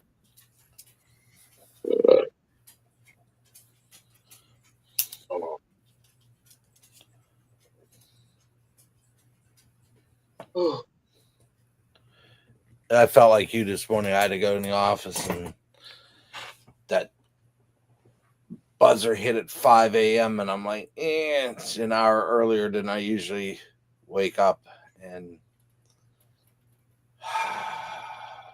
I did not want to move. But as soon as I hear it, I'm like, I got to get up. And then Golly woke up and he's like, where the hell do you think you're going? So I let him outside and I got ready and brought him in. And then before I knew it, I was like, oh shit, C's using my lunch pail because she has camp all week from 9 to 3 for soccer, for keeper camp. And she has my bigger lunch box that has like 2 sections of cooler in it. And she's going through water as you can tell by her sunny disposition. She's worshipped the sun a little bit. And on a soccer pitch, there's not a tree or something around to provide shade. So You're gonna have to get her some sunscreen or something. half the sunscreens out there are like Consumer Reports. I was like, what's a good sunscreen? And I was looking, they're like, this one will give you cancer. And I'm like, isn't that what it's supposed to be preventing? Yeah. I'm like, no, this is a different type. Yeah, this is a different kind of cancer. It's cancer with a K. This isn't melanoma. Yeah. No. You'll get the chemical cancer from it. It's like, what the shit? And you read these things and you're like, what? Isn't this stuff supposed to help you? But I digress. So, whatever. It's like I never wore sunscreen in my life. If I went outside, I burnt once and then I friggin' tanned the rest of the summer. Yeah. And like my wife, and sees the same way. She'll burn, and then 3 days from now, she'll be perfect. And me, I burn really bad, and I'm like in pain for a week, and then or two, and then I go from pasty white to a more olive oil color. But I haven't been in the sun a lot because I've been working, and only thing I really go outside for is to cut the grass. And then I'll wear a long sleeve shirt because I don't want to burn because I'm old and I'm frail. And I just don't want to deal with it. I have enough stuff to deal with ailment-wise. Don't need anything else to come in the mix lately. But I took Thursday off. It's my anniversary, I think. Yeah, it is. And then I'm going to go and watch C at camp all friggin' day. I'm like, when am I going to ever get a chance to do this? I'm like, screw it. I got the time. I've 22 years and in the industry. And I'm like, you know what? I'm going to take a day off and go watch my kid all day. And Meredith's like, well, we'll come home at noon, let the dog out. Because I don't like to leave him more than a couple hours.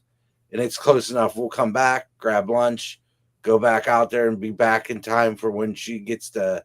They have a soccer ball thrower, almost like a baseball gun. Pitching machine. And it shoots soccer balls. And I'm like, oh, pray tell. I said, cool. I want to buy one for her. Yeah.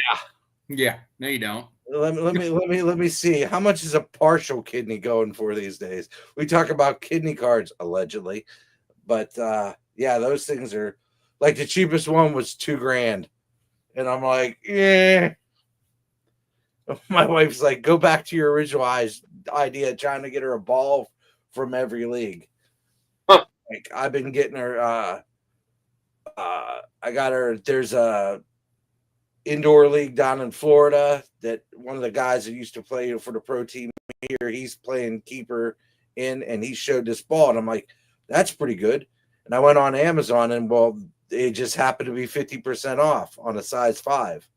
I'm like, that sounds good to me. And she's like, it's a pretty good ball. I like the texture of it.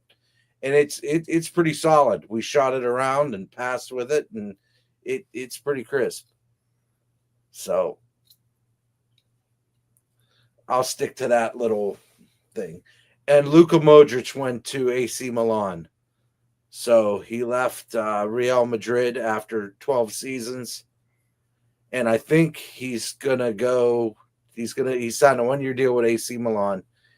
He's a Croatian captain, so that's why I follow him. And he went to AC Milan, which he said was his boyhood dream. And on his Instagram, it's awesome. He sticks up a picture and he's in the AC Milan jersey, and it's his mom and dad. And if you ever read the story about Luka Modric, he was young during the time of the conflicts over in Yugoslavia when it was splitting apart. And they killed his grandfather.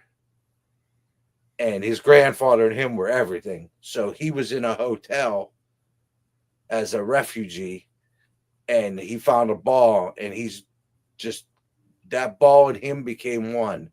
They call him the Maestro or the Maestro. He's beautiful with the ball. And people saw him, and they called up somebody and said, "You got to look at this kid. He's amazing." And sure shit, they saw him, and the rest is history. He's probably the most famous Croatian footballer alive, and he's a solid freaking dude. He played with Ronaldo for a couple seasons, and so he's at AC Milan 1 year. He wants to play one more World Cup for Croatia. Then I think either he's going to retire at, like, he'll be 40, 41-ish. Or I think MLS, somebody offers him a freaking killer contract for 2 or 3 years. Come over here, make some bank to sit on generational money. I think he's getting paid. Let's see what he's getting paid for one Luka Modric AC Milan contract. Let's see. He turns 40 in September. 1 year with an option for a second, potential extending his stay until June of 2027. ADD. How much is it? They don't say. AC Milan side Luka. How much is Modric getting paid? 10.42 million euro.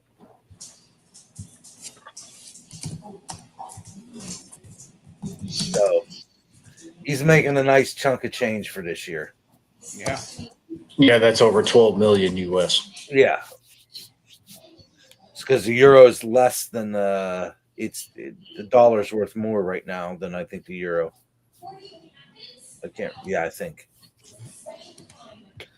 But yeah, 1 year with an option for a second, AC Milan. And he's just a cool dude. I like him, and I don't grab a ton of his cards, but him, Zlatan, Buffon, the goalies. I want to get into. I like Harry Kane. There's a lot of guys. Beckham. I've been reading more about Beckham lately and how he went through the league, and that dude's a genius. When he went, everybody's like, "You killed your career. You went to MLS instead of staying in Europe, in England." And when he signed, he got an option where he could buy a franchise for $25 million. So he owns Inter Miami. Who plays at Inter Miami? Messi. That club's worth $1 billion now. So he didn't see this far. He saw out here, and dude's just smart. He if they can ever get soccer to hit big over here like it is in Europe, it's a wonderful game, but I don't know.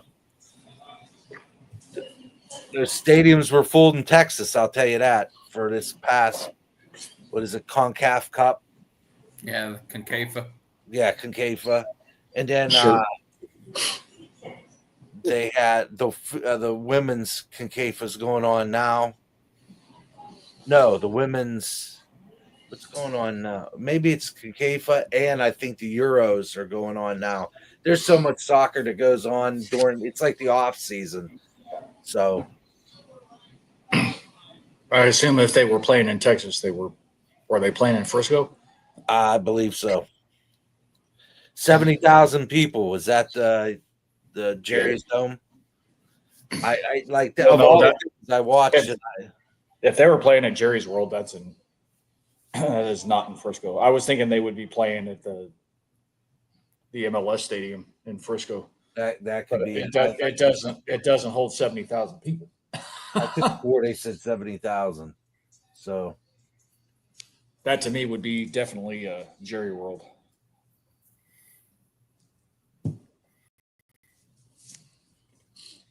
Which is in Arlington. yeah, I'm waiting. They should bring Ronaldo over next, and him and Messi go at it at MLS. But Inter Miami played his old club, Messi's old club. I think it's Paris Saint Germain, and Paris Saint Germain just whooped the shit out of them. I think it was 5-0. You American teams can't compete with.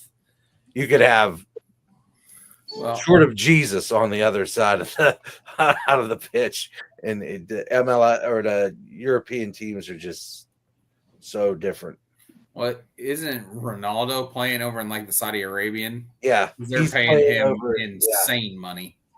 He's getting. I just saw Ronaldo mind-boggling salary equates to monthly 15 million euro, weekly 3.46 million Yeah. euro. Yeah, all that oil money. They're And you know what? For a kid that was that poor growing up and having the opportunity to set his family up generation after generation, wouldn't you do it? And he's not an asshole. That's the kick about it too. Yeah. They say generally they watch him.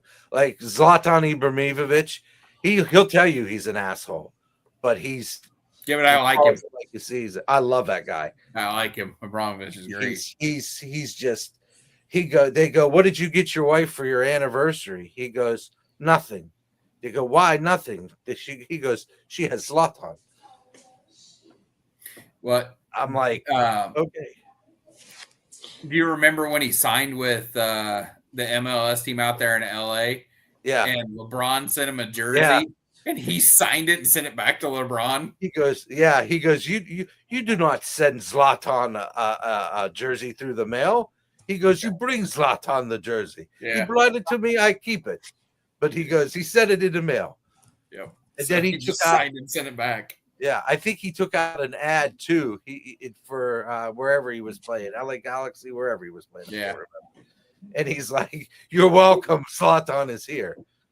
And then Yep. somebody said, "Well, you're not the best player in MLS." He goes, "Absolutely, I am."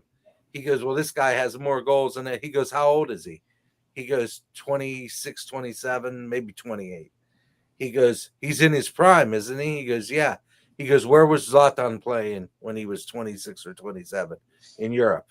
He Yeah. goes, I'm coming here for my Retirement. my swan song." Yeah, cashing in. Yeah, why not? And that's the cool thing. They were talking about Canada soccer program. They're sending all their good players over to Europe. And same thing with the United States. They send the good players over there. Yeah. If they come back, then they're honed to a completely different game. And English to Irish to Scottish to Spanish to French to German Bundesliga to Italian Bobby Wood. Serie A, it's all different. The styles and then the other Europeans, all different. Everybody's different. You watch a different style of play every league I watch. It's why I love having like Peacock. And I told the wife, I said, our Peacock subscription, we got it for free for 2 years from our cable company. And I said, it's up. Well, that's all the Premier League stuff. I'm like, whatever you got to do, lady, sign our ass back up for that, because in a winter, I'm either watching hockey or soccer.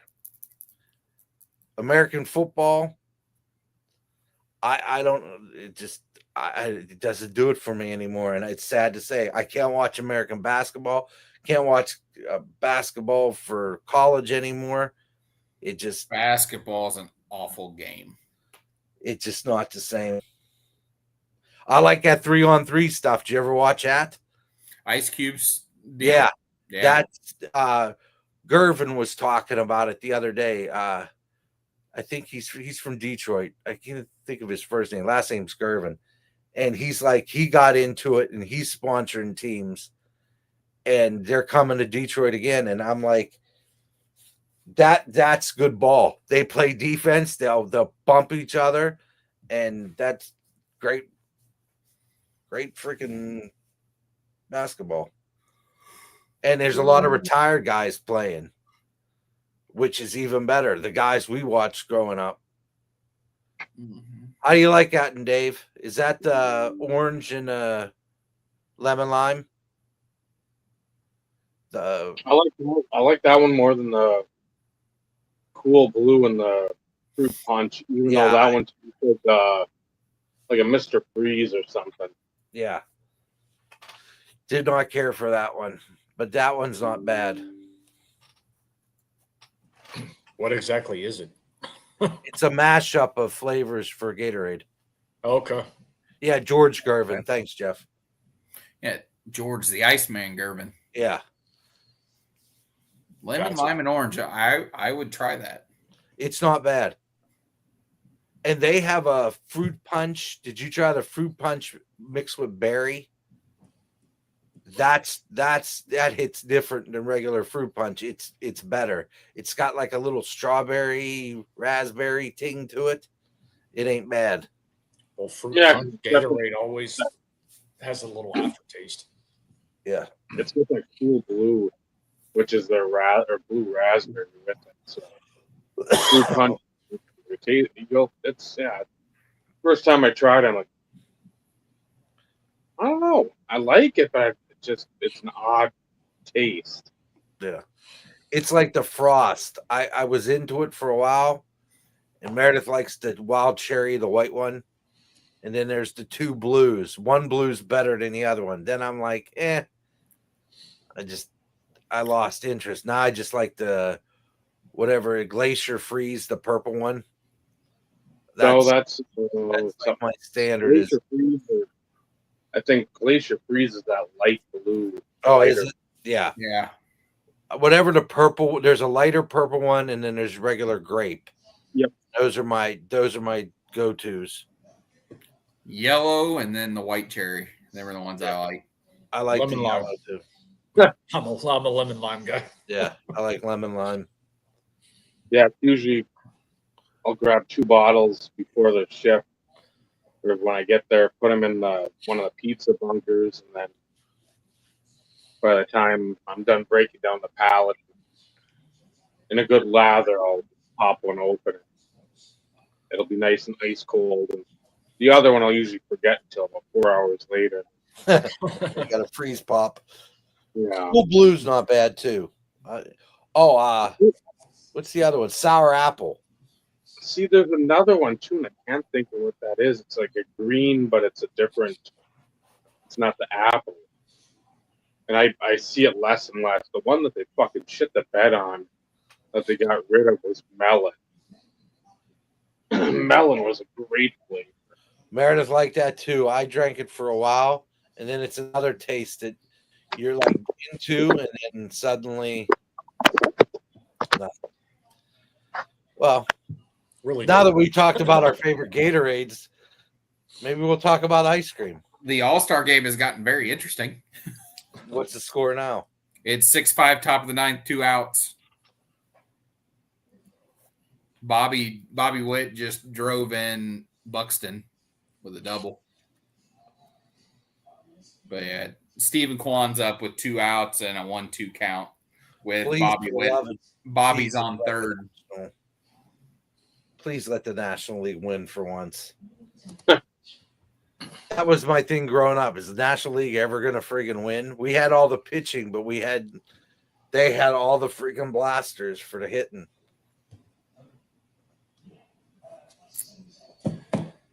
All right.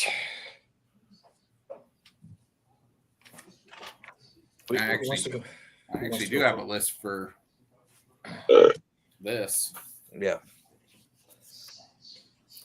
Who Joe wants to go reminded me. I forgot about it because I was at the office today and and then we left late. So I was like, oh, top 5. Oh, he's gonna get it. Infield single. Yep. Jeff just updated in the chat 6-6. Oh, yep. Son of a bitch.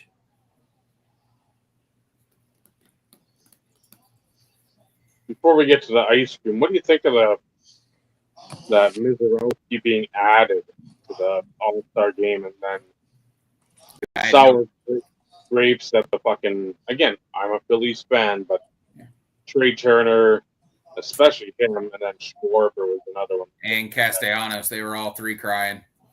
I have zero problem with it. The All-Star game is a spectacle, and from what I understand, 13 other pitchers declined. They needed a pitcher. Is that what it came down to? Yeah. Basically, yeah. Shut up. What are you going to do? You going to go out there and pitch? Nick Well, Castellanos going to pitch? They're complaining because he only has 5 major league games, and it's like, well, what's the magic number? Skeens had 11 last year. What's the magic number? Right. Yeah, who cares? Yeah. If you're getting chatted about, get talked about, bringing people out, why not? Yeah, he's been a very popular name since he got called up for good reason. Yeah, I had zero issue with it. I have more of an issue with every team having to have a representative. I think you should take that away because not every team has an all-star. Yeah, when your White Sox Rule 5 pick from the Brewers is your that Shane Smith, their pitcher, it's like you're doing okay, but it's the White Sox. They don't deserve anyone. The Rockies. Yeah. If it wasn't Hunter, whatever, the Goodman or Goodwin, whatever, the catcher, outfield, first base guy. Yeah. If it ain't him, don't put anyone. Nobody deserves. So If Skeens wasn't there, is there really a freaking There's player not a for the Pirate. Pirates? Was O'Neill Cruz all-star, or was he just in the home run derby? He was just in the home run derby, I believe. See, that's another thing. If you ain't an all-star, you shouldn't be able to participate in the home run derby.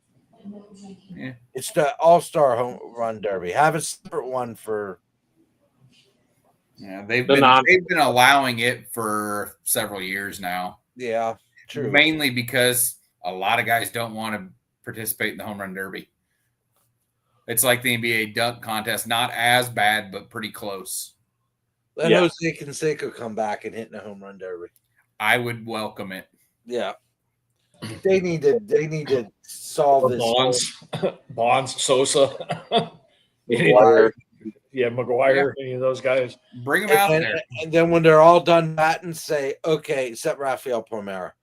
God bless you, Rafi, but dude, you bowed it up. Just That I would imagine Barry Bonds would do very well. yeah. And I think they should go back to the old format of outs and not timed. Correct. I agree with you highly. Somebody had brought up a good point about that the timing thing really screws things up because back in the day we got to see these home runs land Yeah. before the next pitch was going, and you got to admire the giant. The ball would be hit, you'd wait for it to land, and then you'd see the distance pop up. And And you it would was hear awesome. Chris Berman call it the whole way. Yeah, he had like 7 or 8 backs on some Sosas, but yeah, that was way more fun than what they do now. But what do we know? We didn't experience it. Well, they Wasn't don't. vintage baseball. It's all about the fans until their opinion differs from the people running it, and then it's not about the fans. Correct. Guess what? Unless you really do something more, well, it's already happened. Football is America's game, so and basketball for that matter. Sadly, I do believe the NFL has surpassed Major League Baseball. Yes, and I And believe the NBA it's upsetting. is not far behind. Yeah, baseball is it's a rough product, and they're not doing anything to make it better. No. And to me, putting the ghost runner on second base in extra innings it's an absolute travesty. Yes, I highly agreed. I hate it so much. Then we're gonna get the robo refs. I liked hearing about the night, like waking up the next morning, like, holy shit, that game went 19 innings. Yeah, It didn't get over till 1:30 in the morning. That's as it should be. You shouldn't be gifted runs. you No. shouldn't be timed on a pitch clock. That's the most asinine thing I've ever heard. So Well, now that- all you want is guys that throw hard with no finesse whatsoever. I actually like that. I actually like the pitch clock too. Yeah. It speeds up because if not, that's the whole reason why they did it. It speeds up the game some because Yeah, and it's not just for the pitcher; it's the hitters as well. You don't Correct. have Nomar up there adjusting his batting gloves 97 times. There you have a point. Because I remember no more. Well, that, yeah, both. he didn't swing. He didn't do anything. He took a pitch and then he backs out and fucks Yeah. around. It's like, dude, let's get the show on the road. I don't want to fucking see you do like the Macarena with your hands or a hand jive for 15 minutes. And it's the same thing with in golf. You had it with Sergio Garcia with him gripping and ungripping the club a million times before he'd take a swing. And now the modern version of that, I don't know how much golf you guys watch. I love watching golf. But Brian Harmon is impossible to watch. I just want somebody to beat the shit out of him with one of his clubs. He takes forever to hit a ball. I mean, he's a good golfer, and I like Yeah. his game minus that. Yeah, because watching him win that Open was incredible. It was so cool. But I don't think it was as noticeable during that tournament. One, because he was leading and winning and playing well, but it was also weather.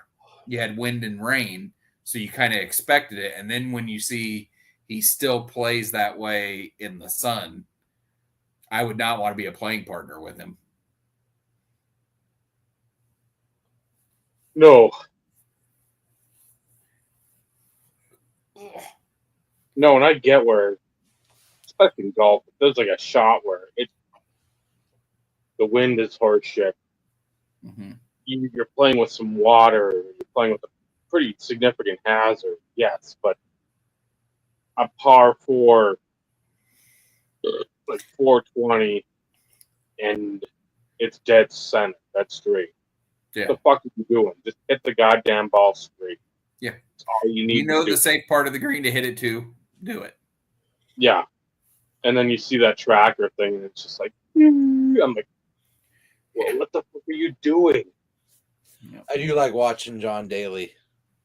I Well, follow yeah. him on Instagram, and he's entertaining as he was 20 years ago. Yeah, he hasn't changed. And he used to frequent the course in Nemacolin Woodlands in Pennsylvania because him and Joe Hardy, the guy that owned it in 84 Lumber, they were buddies. And oh man, I forgot about 84 Lumber. yeah, they're also the sponsor of the Pittsburgh Riverhounds now, the USL champions team. I always watch them, and their stadium's right by the river. I'm always waiting for somebody to whack a ball and to go right in a friggin' Monongahela.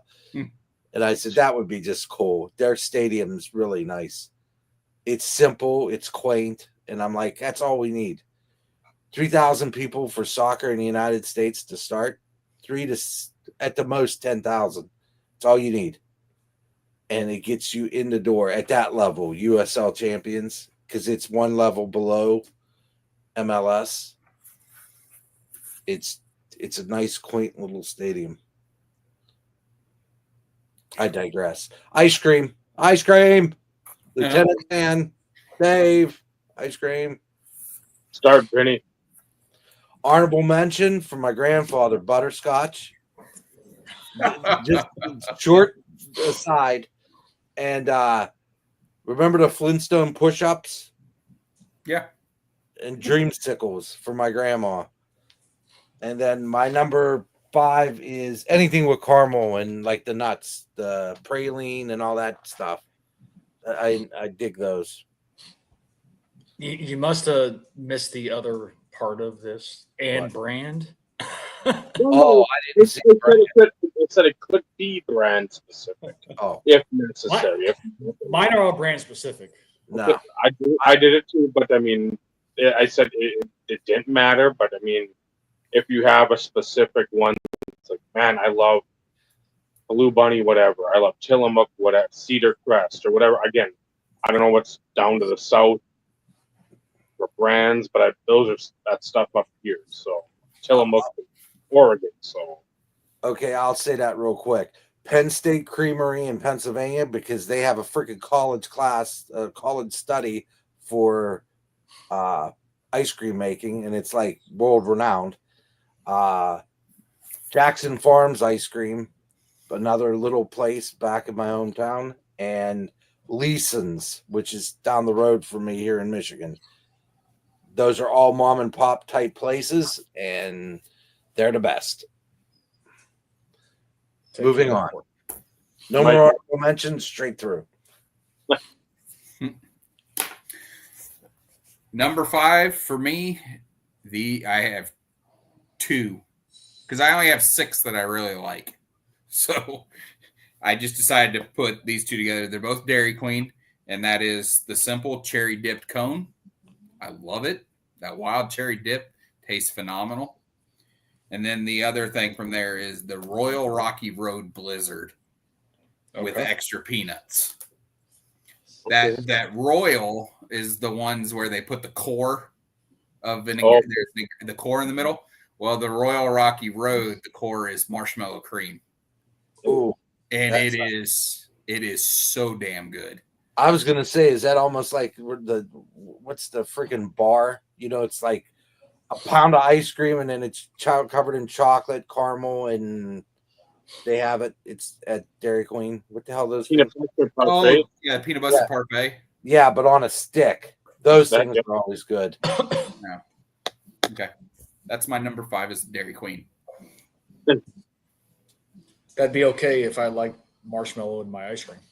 I love marshmallow with my ice cream. Everybody has their preferences. Now, you give me a freaking s'more, I'm good. That I can do marshmallow. But Yeah. I don't know. Marshmallow and ice cream, just I've never been a fan. Mm. So I will go ahead and say this. All of these are Bluebell because, yes, we have Ben and Jerry's. We have Haagen-Dazs. We have some of the other ones. Bluebell is by far usually my favorite. I do have alternatives that I get from time to time, but first few are fairly simple. But my number 5 is going to be cookies and cream. Can't go wrong. Nope. Delicious. It's my favorite. That's my favorite shake. Oh yeah, that would definitely make a very good shake. I had one today at work. Dave? Dairy Queen Blueberry Sundae. Okay. There you go. It's been forever since I've been to a Dairy Queen. Same here, and that's not like okay, middle of summer. Like what's like a summertime theme? I thought ice cream. That everybody likes ice cream, so Vincenzo. Good old fashioned. Nothing said 80s or 90s like freaking Neapolitan. Your chocolate, vanilla, and your strawberry, and that was like any birthday party. That's what our poor asses are getting. You're not getting anything fancy till we were older when we were making money and we're like, oh, Ma, I'll buy the freaking ice cream. We're getting something good. It was standard Neapolitan. Michael? Number 4 is Ben and Jerry's Half Baked. That would be one of my alternatives. Yep. It's it has two of my favorite things. It has cookie dough and literally half baked Brownies. Yep. They're so chewy. Yep. Never had Ben and Jerry's. Ben and Jerry's has some really good flavors, man. You gotta Yeah. check them out. A little bit pricey on a pint scale perspective, but they've It's got some come down. really good. It's It come has. down in the last year. It's probably dropped $1. It's got to be the only thing that's dropped in price. Yeah. But it's got some interesting flavor combinations, that's for sure. They were on sale this week for $3.99. That's a a good solid price. deal. That's a I good don't know if price. Yep. That's a load up your freezer deal.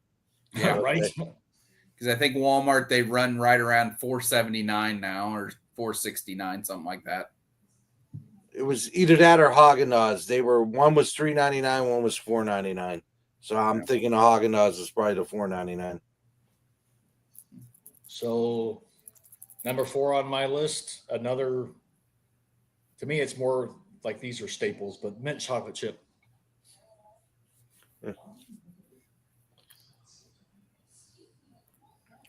And for me, that's never going to be on any list except my number one hated ice cream. Yeah, I'm right there with you, Dave. I mean, there's a lot. Again, we've said it before.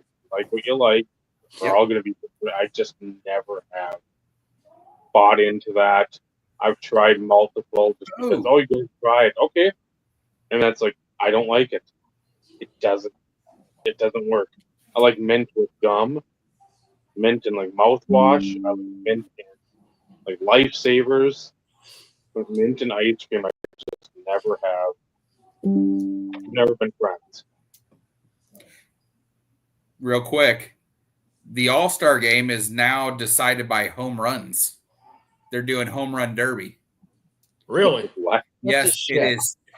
The AL sends 3 guys. The NL, the first matchup is Rooker versus Stowers, and Rooker just smoked one. I was gonna say it's like a penalty shot or whatever. Yes, it's a shootout. Interesting. Yeah, that's what it is. Mint chocolate chip with Andy's candies in it. You know, the little See, I like Andy's mints. Yeah. I've had that before. It's not bad. Andy's mints, York peppermint patties, junior mints. I like them all. I don't want it for ice cream. Everybody's different. Absolutely. That was mint chocolate chip was also my mom's favorite, so which is why it was quite frequent that's typically the ice cream that was in the freezer. Well, if it's regular, like a chocolate chip or a chocolate chunk, then that's I won't take a few scoops out of it. Indulge, but mint not so much.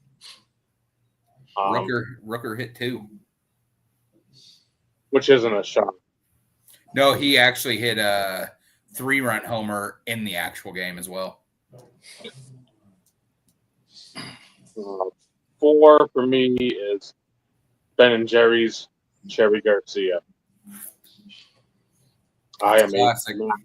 I love, again, a lot of fruit-based stuff. Like that's how I justify eating fruit.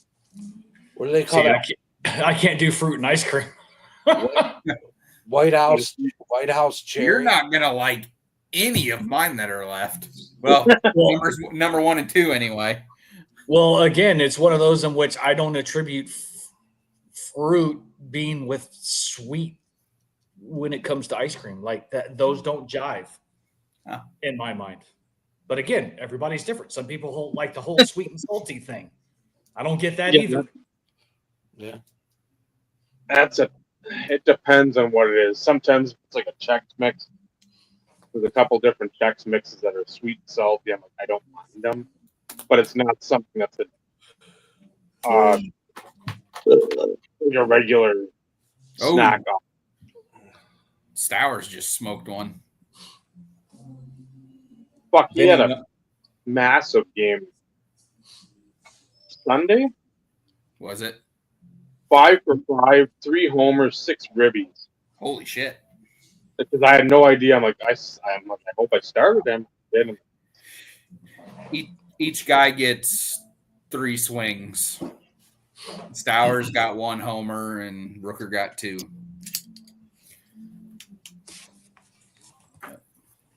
Vincenzo. Number three. Sonic strawberry shake. Usually I get ices when I'm there, but every once in a while, a good chocolate, okay, vanilla, but strawberry was always my go-to shake. The lemon cream cooler that they have there is phenomenal. Never have we gone. Anytime I'm passing one, usually you saw me that one time, it was two fists and I had a strawberry slush in one hand and a blueberry, and I alternate orange, lemon, lime, grape. Oh, they're just so freaking good, but they're bad because, like David Christmas, it wants to give you the diabetes. We want to try to avoid that at our age. Carrying on. My number three goes with that sweet and salty that I actually love. And this is from Culver's. I get their vanilla custard with cashews, marshmallow cream, and caramel. And it is the shit.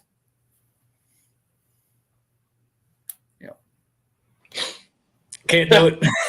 Can't do it. I love salty and sweet. Do you like Take 5 candy bars? Yeah. Yeah. It's a candy bar that they have pretzels in. It's delicious. Yeah, I love that shit. Oh my God, I love those things. Yeah, just again, like I can't do it. More power to you. Yeah. And again, marshmallow and ice cream just don't go together in my world. Number three for me is chocolate chip cookie dough. Yeah. Can't go wrong. No. I will also add kind of like a slash. Peppermint ice cream. I think you weren't on the show the last time. So peppermint ice cream from Bluebell is seasonal. Again, if you don't like mint, you're not going to like the ice cream. No. But it's Candy canes literally are nasty. it's mint ice cream with candy cane pieces, and I fucking love it. So again, I like hope to each their own. goes over. No, Yes, that's horrible. Candy cane. I'm lucky if I get a gallon every year because it's seasonal, and like I'm obviously not the only one who gets it because it's very hard to find even during seasonal. If I was down there working at a grocery store, you get 3 cases worth. I don't need that many. It doesn't matter. You get it. I remember the words saying, "I only get a gallon because it's hard to find." I'd say, "Nope, we're gonna make it easy to find." The National League has the boppers. Oh, good Lord. Because round 2 is a Rosarena who got 1, but he's going against Schwarber. Oh, God. He has 2 home runs in his first 2 swings. And then the last round will be Aranda, who I don't even know who that is for the American Tampa? Mate, I guess. But the National League closes it out with Alonso. No, geez. Send your So, monster up. If Schwarber Unleash the homers Kraken. right here, yep. If it stays fair, it's way fair and way gone. They just took the lead. Charlie, go lay down. So if Alonso hits 3, it doesn't matter what the American League does. All right, Dave, number 3. Cedar Crest, the brand that's out of Wisconsin. Blueberry waffle cone. That sounds delectable. Okay, waffle cone. Waffle cone. Ice cream in a waffle cone is pretty damn legit. But no, this is waffle cone Right. chunk in the ice. But yes, Yeah, I agree. I followed. It is. Yeah, that's the one I always look at because I mean, there's like whatever moose tracks, caramel moose tracks, bunny tracks. They got caramel collision where you get like the chocolate chunk with the caramel in it, caramel ribbons. That's another thing I enjoy, but that blueberry waffle cone, With that's That's so good. Because when you get that chunk of that waffle, you call it. Ooh. My favorite Blue Bunny would be Terrific Cheesecake. It didn't make my list, but I love that one because it has obviously the cherry and the cheesecake and stuff mixed in there, but also has that like hard graham cracker cinnamon type swirl crust in there. Like the base of the cheesecake itself. Yeah, it's a solid one. Number 2 for Vinny. You're on mute. Any simple as McDonald's or wherever, a caramel or a hot fudge sundae. Simple, or like a peanut butter parfait from something simple from one of those. Nothing like getting into the blizzards and that.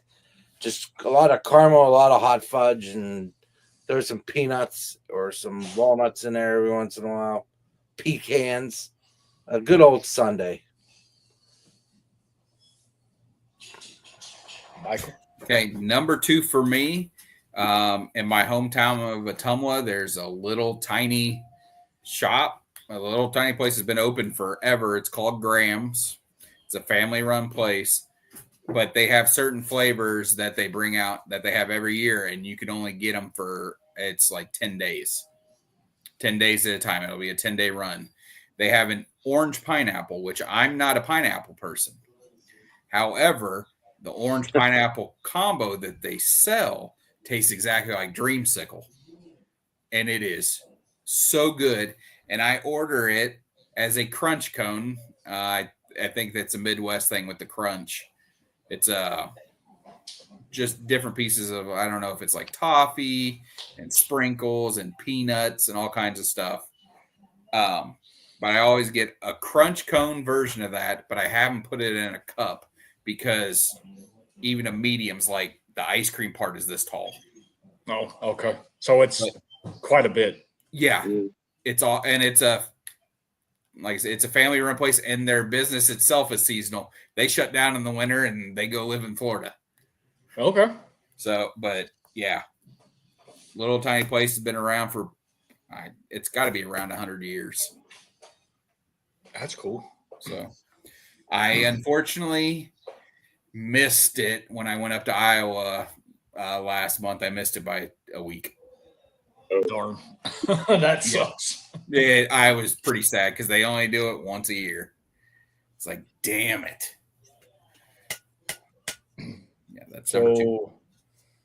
My number 2, which if you would have asked me years ago, would have been my number 1. But my number 2 is pecan pralines and cream. I know, sweet and salty. That is the only exception you will ever hear me ever mention.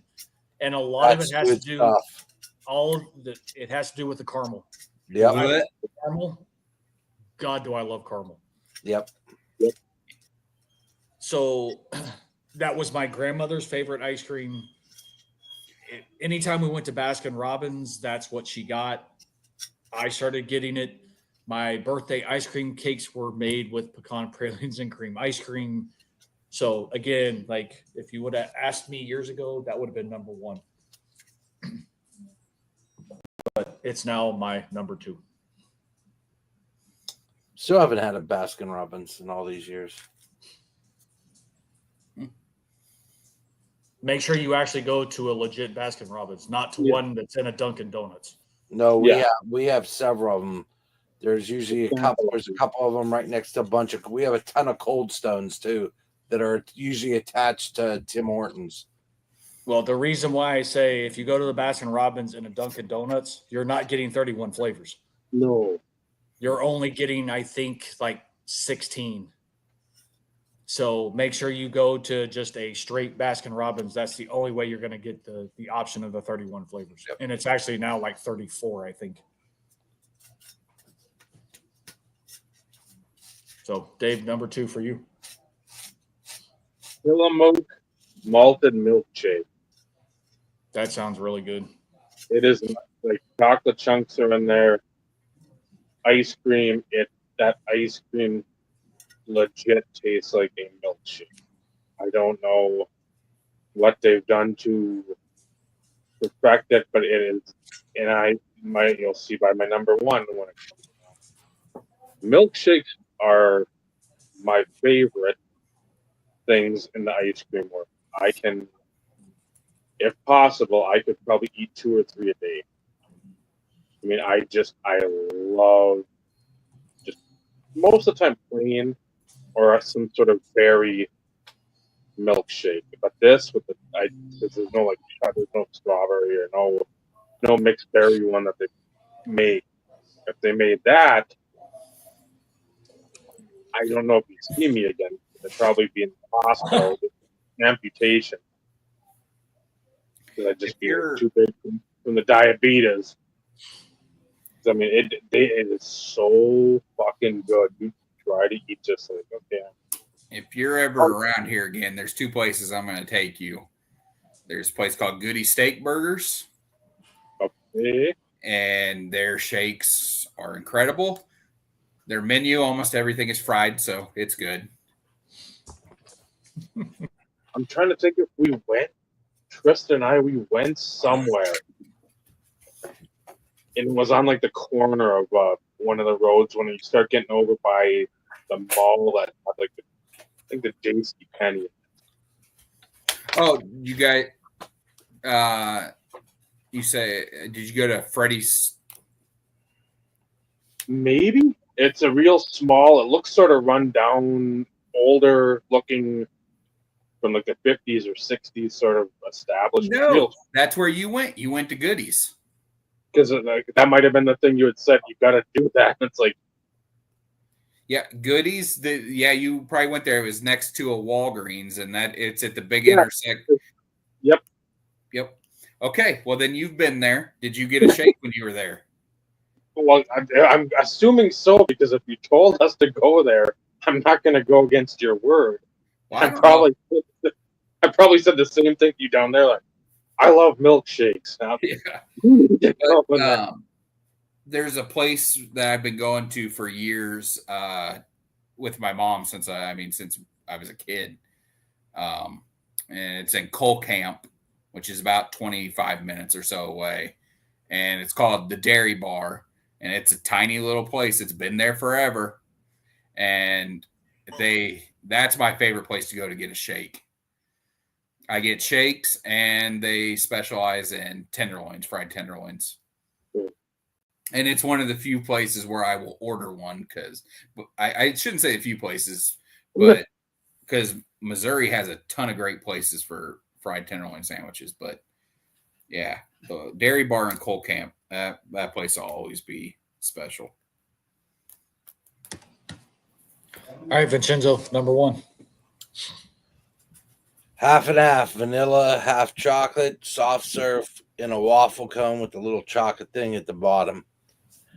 Actually, what was it? Last Wednesday, C had practice. No, it was last Tuesday.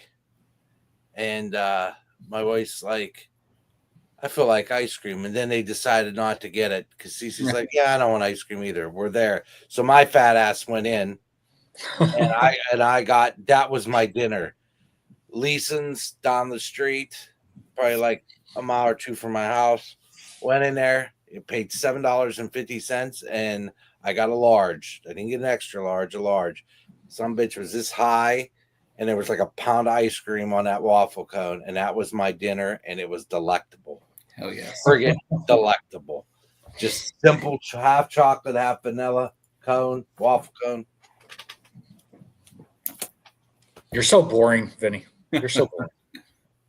But yeah. I get it. Like sometimes the basics, or sometimes it's the best. I mean, and then other times I'll be like, I was looking in the freaking ice cream aisle yesterday, and I'm like, I don't want to be a fat ass again because I'd probably buy 3 or 4 of these.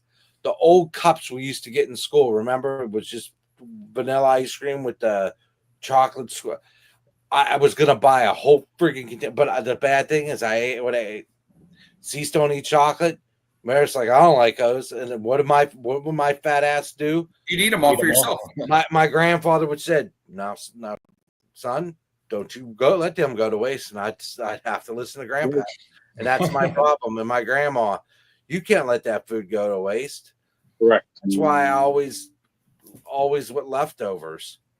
You know, it's like I have to eat the leftovers. And my wife doesn't do leftovers. We had leftovers for dinner tonight. And I'm always the asshole that has to eat the leftovers. I, So they're the next lunch. my wife and her entire family are terrible about eating leftovers. Yep. I've grown up on them. I eat them. I like them. But see, my wife, that's what they were forced to do. They would eat the same thing for 2-3 days in a row. And see, I did that when I was a kid, and I loved it because we'd have spaghetti or lasagna or whatever, and I would eat it. But the shit that her mother made, I understand why she hates leftovers. Like, yeah, you got a vat of gruel for like a week. And that's pretty much what the shit was. Yeah, because spaghetti and lasagna are better the second and third time. Correct. Absolutely. Yeah. Or chili. Yeah. Or like my grandma would fry like 50 pieces of cod at once, and then we'd have it for 2 or 3 days. Or she'd make sausage and peppers, and you'd have a hot sausage sandwich for 4 days in a row. It's just what we did. And I never, because she would time it where the next time you would have sausage and peppers, a hot sausage sandwich would be 3.2 months from now, and you'd have the craving. Yeah. He knew that old battle axe that she was, bless her soul. I love her with all my heart, mind, and soul. But she could time food like nobody's business. You feel like a T-bone steak today. You know what, Granny? I do feel like a T-bone steak. You feel like sausage and mash and potatoes mixed with the sausage leftover stuff, and then you're gonna mash and put butter on it. And I'm like, that sounds like a plan.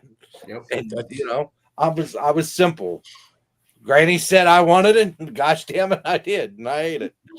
Well, no, that's because that's what she had planned, and that's what you were going to eat, regardless. Psychologically, that's what I wanted. I get it. I get it. Yeah. Till All she right, everything was good till she washed my soup one time. I made soup, oodles and noodles on a thing, and it was after her stroke. She's like, "Oh, let me wash that for you," and she freaking took the oodles and noodles and ran the cold water off it. Oh. And I was like, "Okay, Granny," and she walked in the other room, and I was like, "Son of a gun." She goes, "Those noodles are good." I said, "Yeah, they're great, no problem." Because she had sundowners, so at night it was a roll of the dice, baby. God bless her.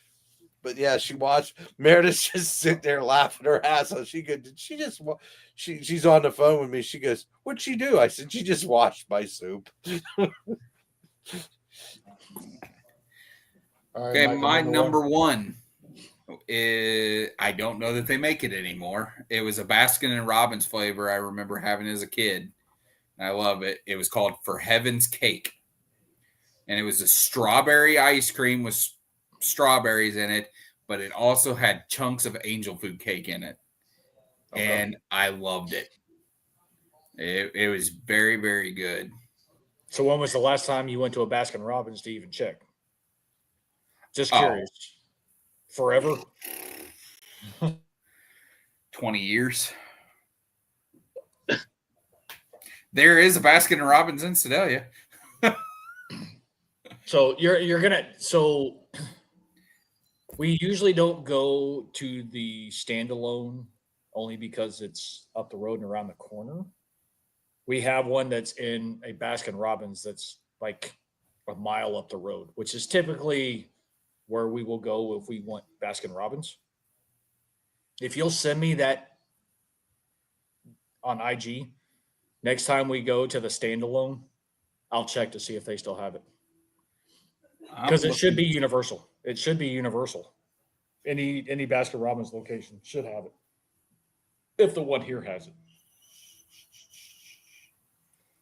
it. Well,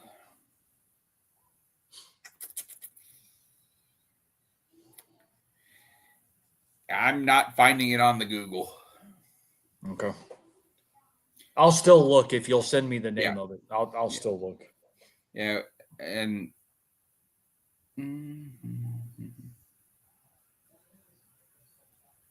yeah, it says for Heaven's Cake is not a Baskin Robbins product or a special Baskin Robbins.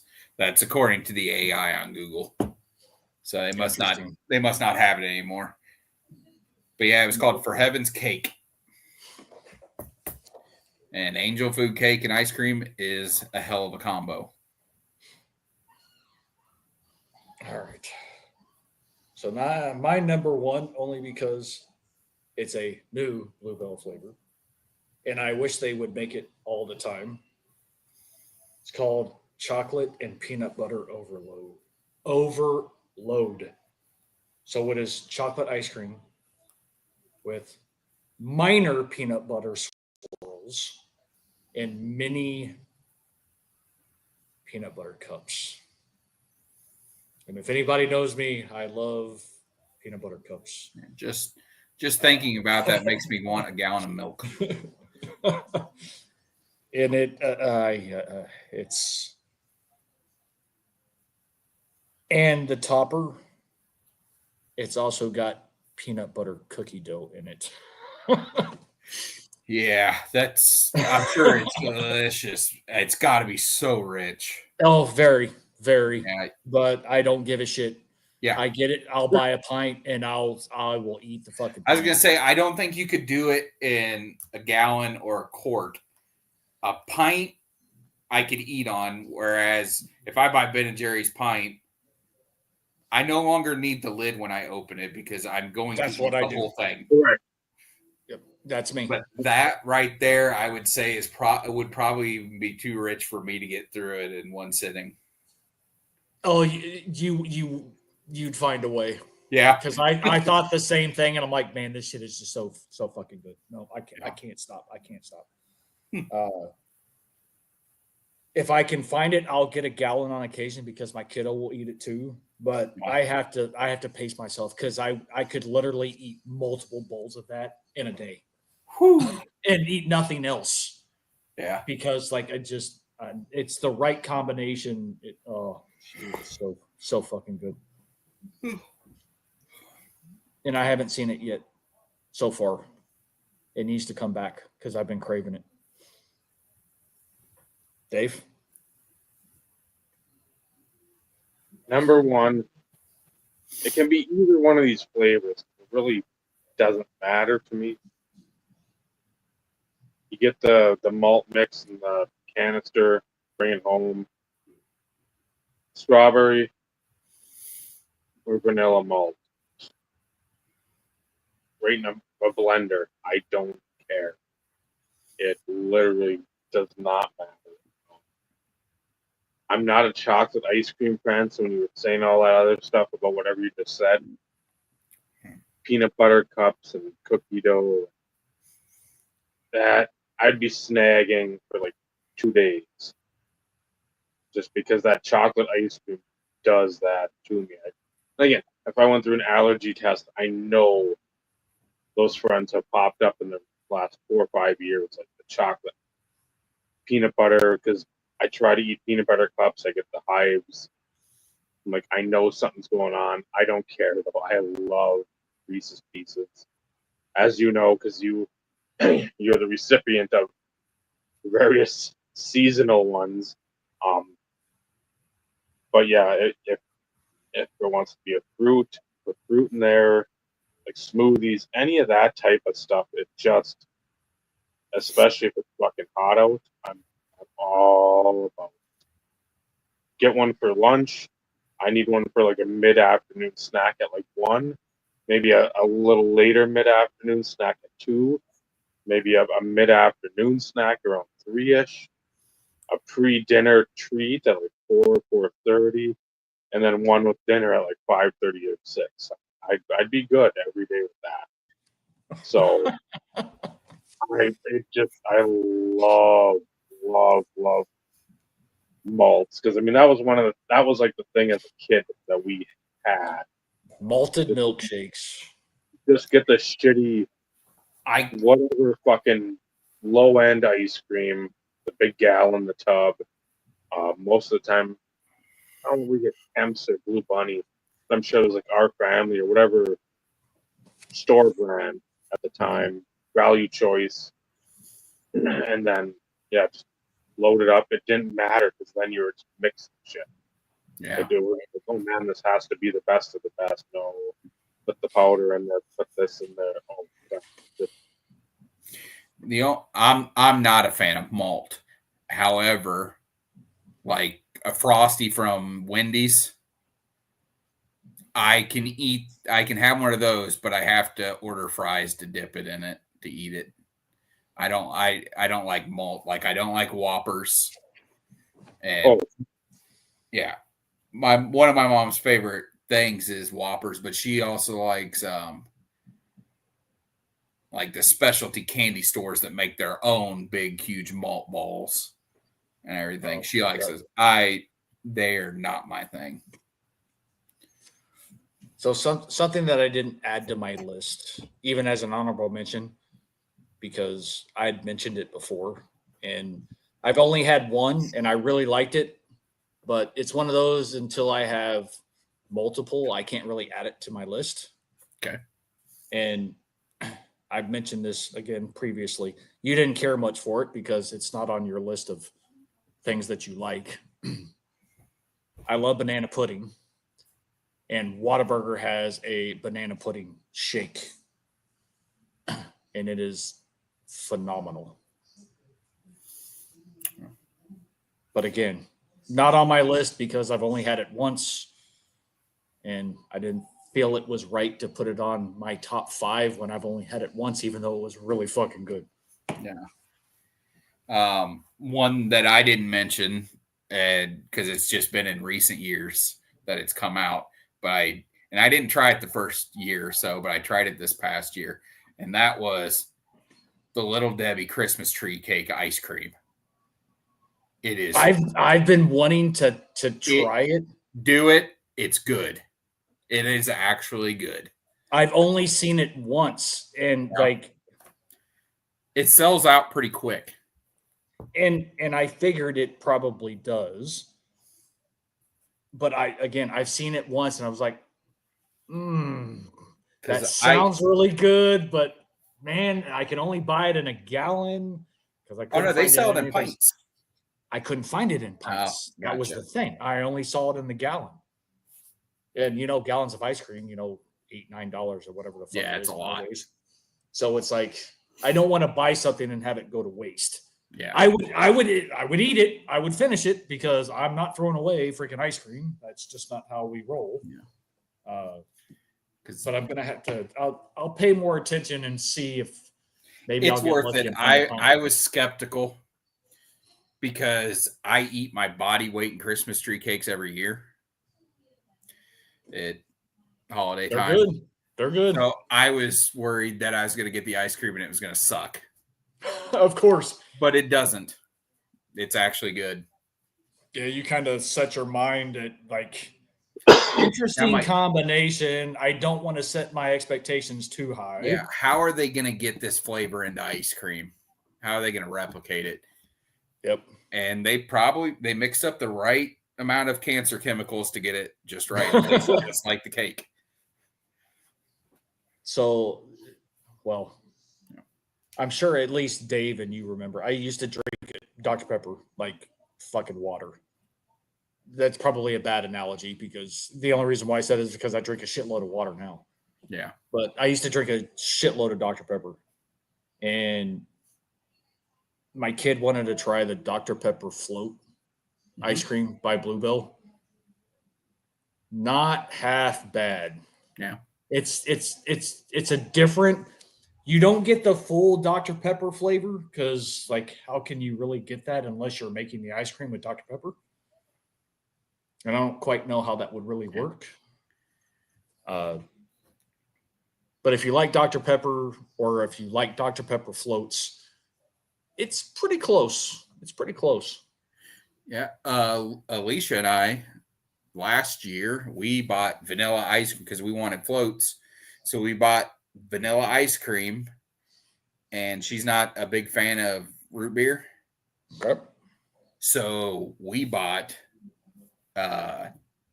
Welch's grape soda and made grape Okay. soda floats, and it was stupid good. It looks gross because it foams up and it's gray in color. Yeah, I was like, it goes completely. It does. funky It turns and gray. gross. It looks like gray foam.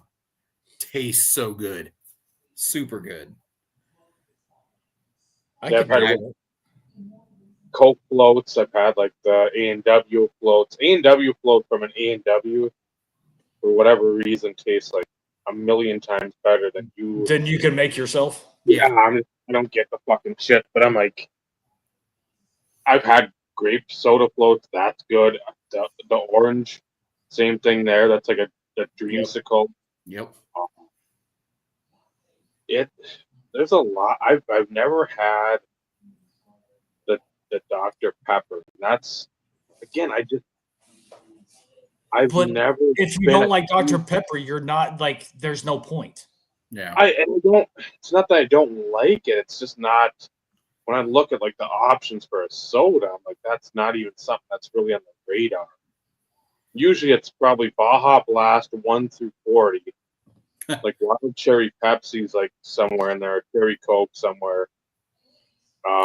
Sundrop that tastes more like a Vault or Surge instead of like the Mountain Dew or Mellow Yellow. And then I think there's like God, who is it? I can't think of that. It's like a berry lemonade that I don't mind. But I'm just like, man, this is like pure sugar drink. Sunkissed has a blueberry lemonade. What it is, because I'm like one of the times. No, I like that because It'll make you pucker. it's art. so good, Yep. so good. But yeah, there's like the Star Bar from Dairy Queen. I like those. A regular, like an ice cream bar from Kemp's, not the sandwich. I hate the sandwiches; they're gross. Klondike Heath.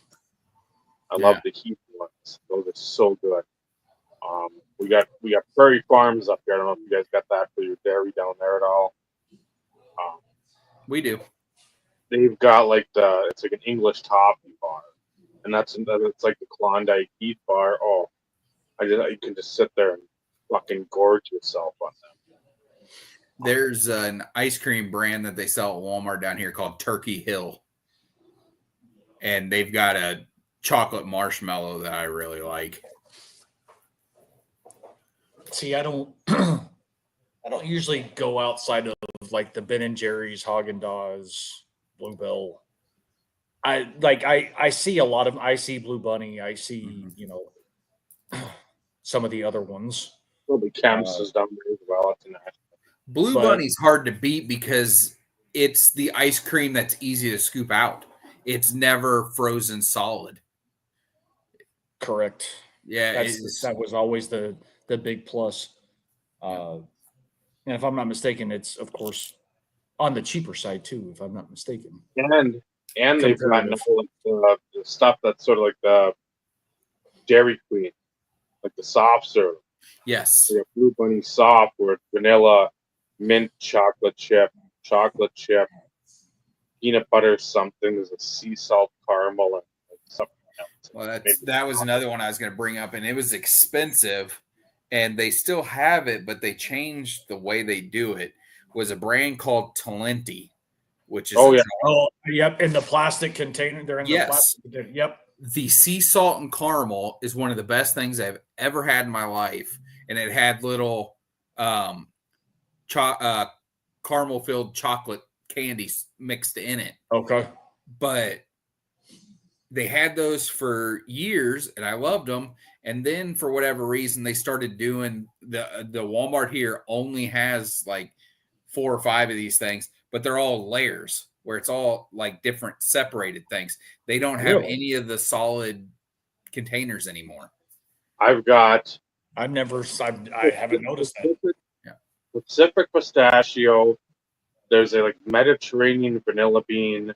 Mm-hmm. There's a double chocolate. I've got the raspberry and the mango sorbets. I've got the sea salt, the black raspberry. There's a I vanilla. bet whatever that's the- good. I bet that the black vanilla raspberry's layer, good. and then there's like another a layer one. I got two of the layers. They discontinued from our warehouse. I think 3 or 4 of the layer ones. Yeah, and Which that's is- that's all they have at my Walmart, and I don't know why, because the other ones sold very well. They were always gone, but I would buy 2 of the sea salt and caramels at a time, just because I knew they would sell out, and I didn't want to go back again and them not have it.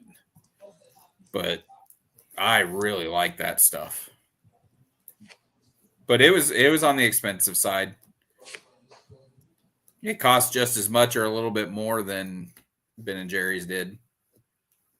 I don't know. There might be a mint. There might be a mint chocolate chip.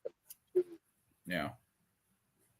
But yeah, I know like 3 or 4, at least 5 flavors have gone away. There's like I think the most of the Ben and Jerry's flavors I get.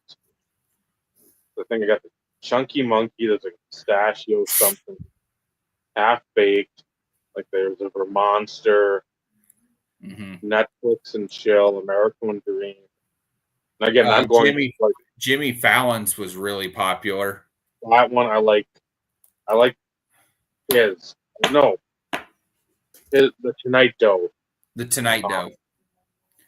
Then I know. Cherry Garcia. And Fish Food was another really popular one. I never ate it, but I know it was a staple. And that's the one, yeah. Those Cherry Garcia Fish Food, then half baked, are probably my 3 tops. So. Yeah, that would have been my guess too. Because I think Cherry Garcia was the #1 seller for like decades. Yeah. I've got a non-dairy cherry and I got a non-dairy half baked thing. Yeah, my sister got one of the non-dairy ones when she was down at my mom's one time, and she left it in the freezer. My mom's like, "You want to eat it? Because we're not gonna." So I tried to eat it. Really not good. I get where people need that. It's great. Right. But I would just plan on eating the real thing and staying at home. If you have a dairy problem, just eat the good stuff and then go spend the time on the toilet. Or take a what is it, lactate or Yeah. yeah. Yeah, my sister's lactose intolerant, so and it didn't happen to her until she didn't get diagnosed with it until she was in her mid-30s. Okay, yeah. She's always had stomach issues with things, and then it finally they're like, "Yeah, we're pretty sure you're lactose intolerant." But I didn't realize it was 11:30. And we've been going for over 3 hours. Not surprising we had a topic of food. Shocking. Yeah. But that'll be something I'll do at some point. Take a video of what I've got for ice cream. It's a lot. I've got probably like 16 doors of it. Wow. That's a lot. Because I know everybody's like, this is the best selection around. I'm like, yep. Yeah. I'm aware. I'm the one that's really trying to like get shit in here all the time. So I know I don't get this mass by getting Brussels sprouts and fucking edamame or whatever. Yeah. Oh yeah, edamame. Oh, I hate that shit. The worst. Yeah. But I'm gonna call it a night because I'm gonna go get in bed. So I think we're all, as soon as Steve gets back, I believe that's the yes. Okay, gents. Enjoy the rest of your week, and I'll see you whatever day we have this next week. Should be Tuesday and should be a preview of the National. Okay. A couple of guys will Right, be on, man. hopefully. That did come up quick. I know. Yeah. Okay, guys. Talk to you later. Later, Mike. Mike. Bye.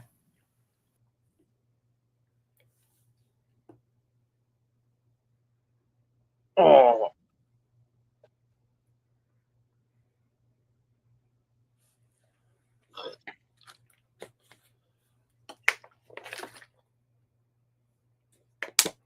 Ah. Hmm.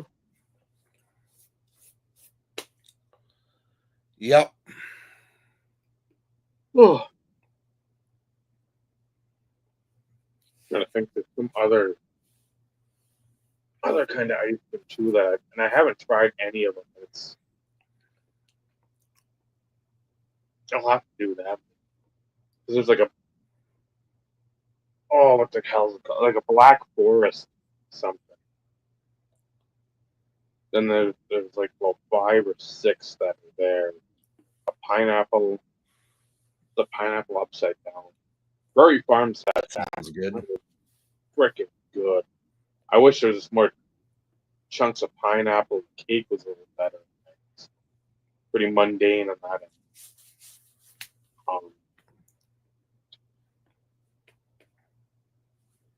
Yeah,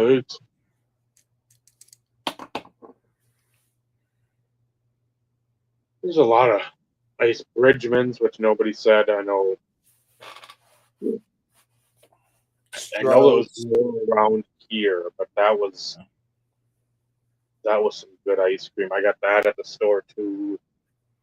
Briar's has an okay one. Yeah. Again, if you're going to store bought stuff, I mean, there's plenty of options. It's funny because, like, I'm forgetting the ones that were in Pennsylvania that I haven't had for years. Some things I remember, like the potato chips, hers and Snyder, I recall very well. But like the ice cream, which was more infrequent, I forget some of the local brands. And on that note, Steve's here. Yeah, Snyder's- wrap us up, Vic.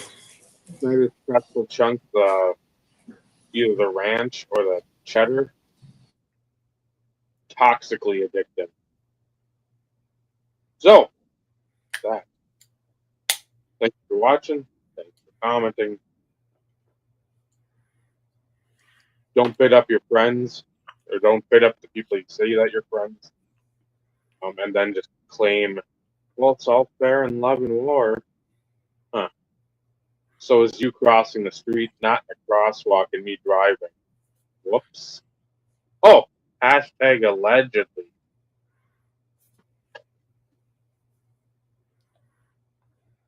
So, next week, Ryan Neal, never like to give it away, but Ryan Neal texted them yesterday. Said, hey, remember next week, national talk on the show. Neal, okay. Ryan is like, yeah, I know. And then like, something like, I'm ready, I can't wait, or whatever. So, we'll see what they're up to, what they got planned, what the sheriff's gonna do. Maybe we'll get some sneak peeks. Yeah, that'd be nice. Yeah. You got a shit ton of wrestling. I saw that. Well, we got sneak peeks last year, so maybe we'll get some sneak peeks this year. So yeah, that'll be fun. Those guys always on. It's a good time. Yeah, there will be no poll for next week. No poll, probably no ripping. No. There will be no ripping. Right away and move on to their spiel.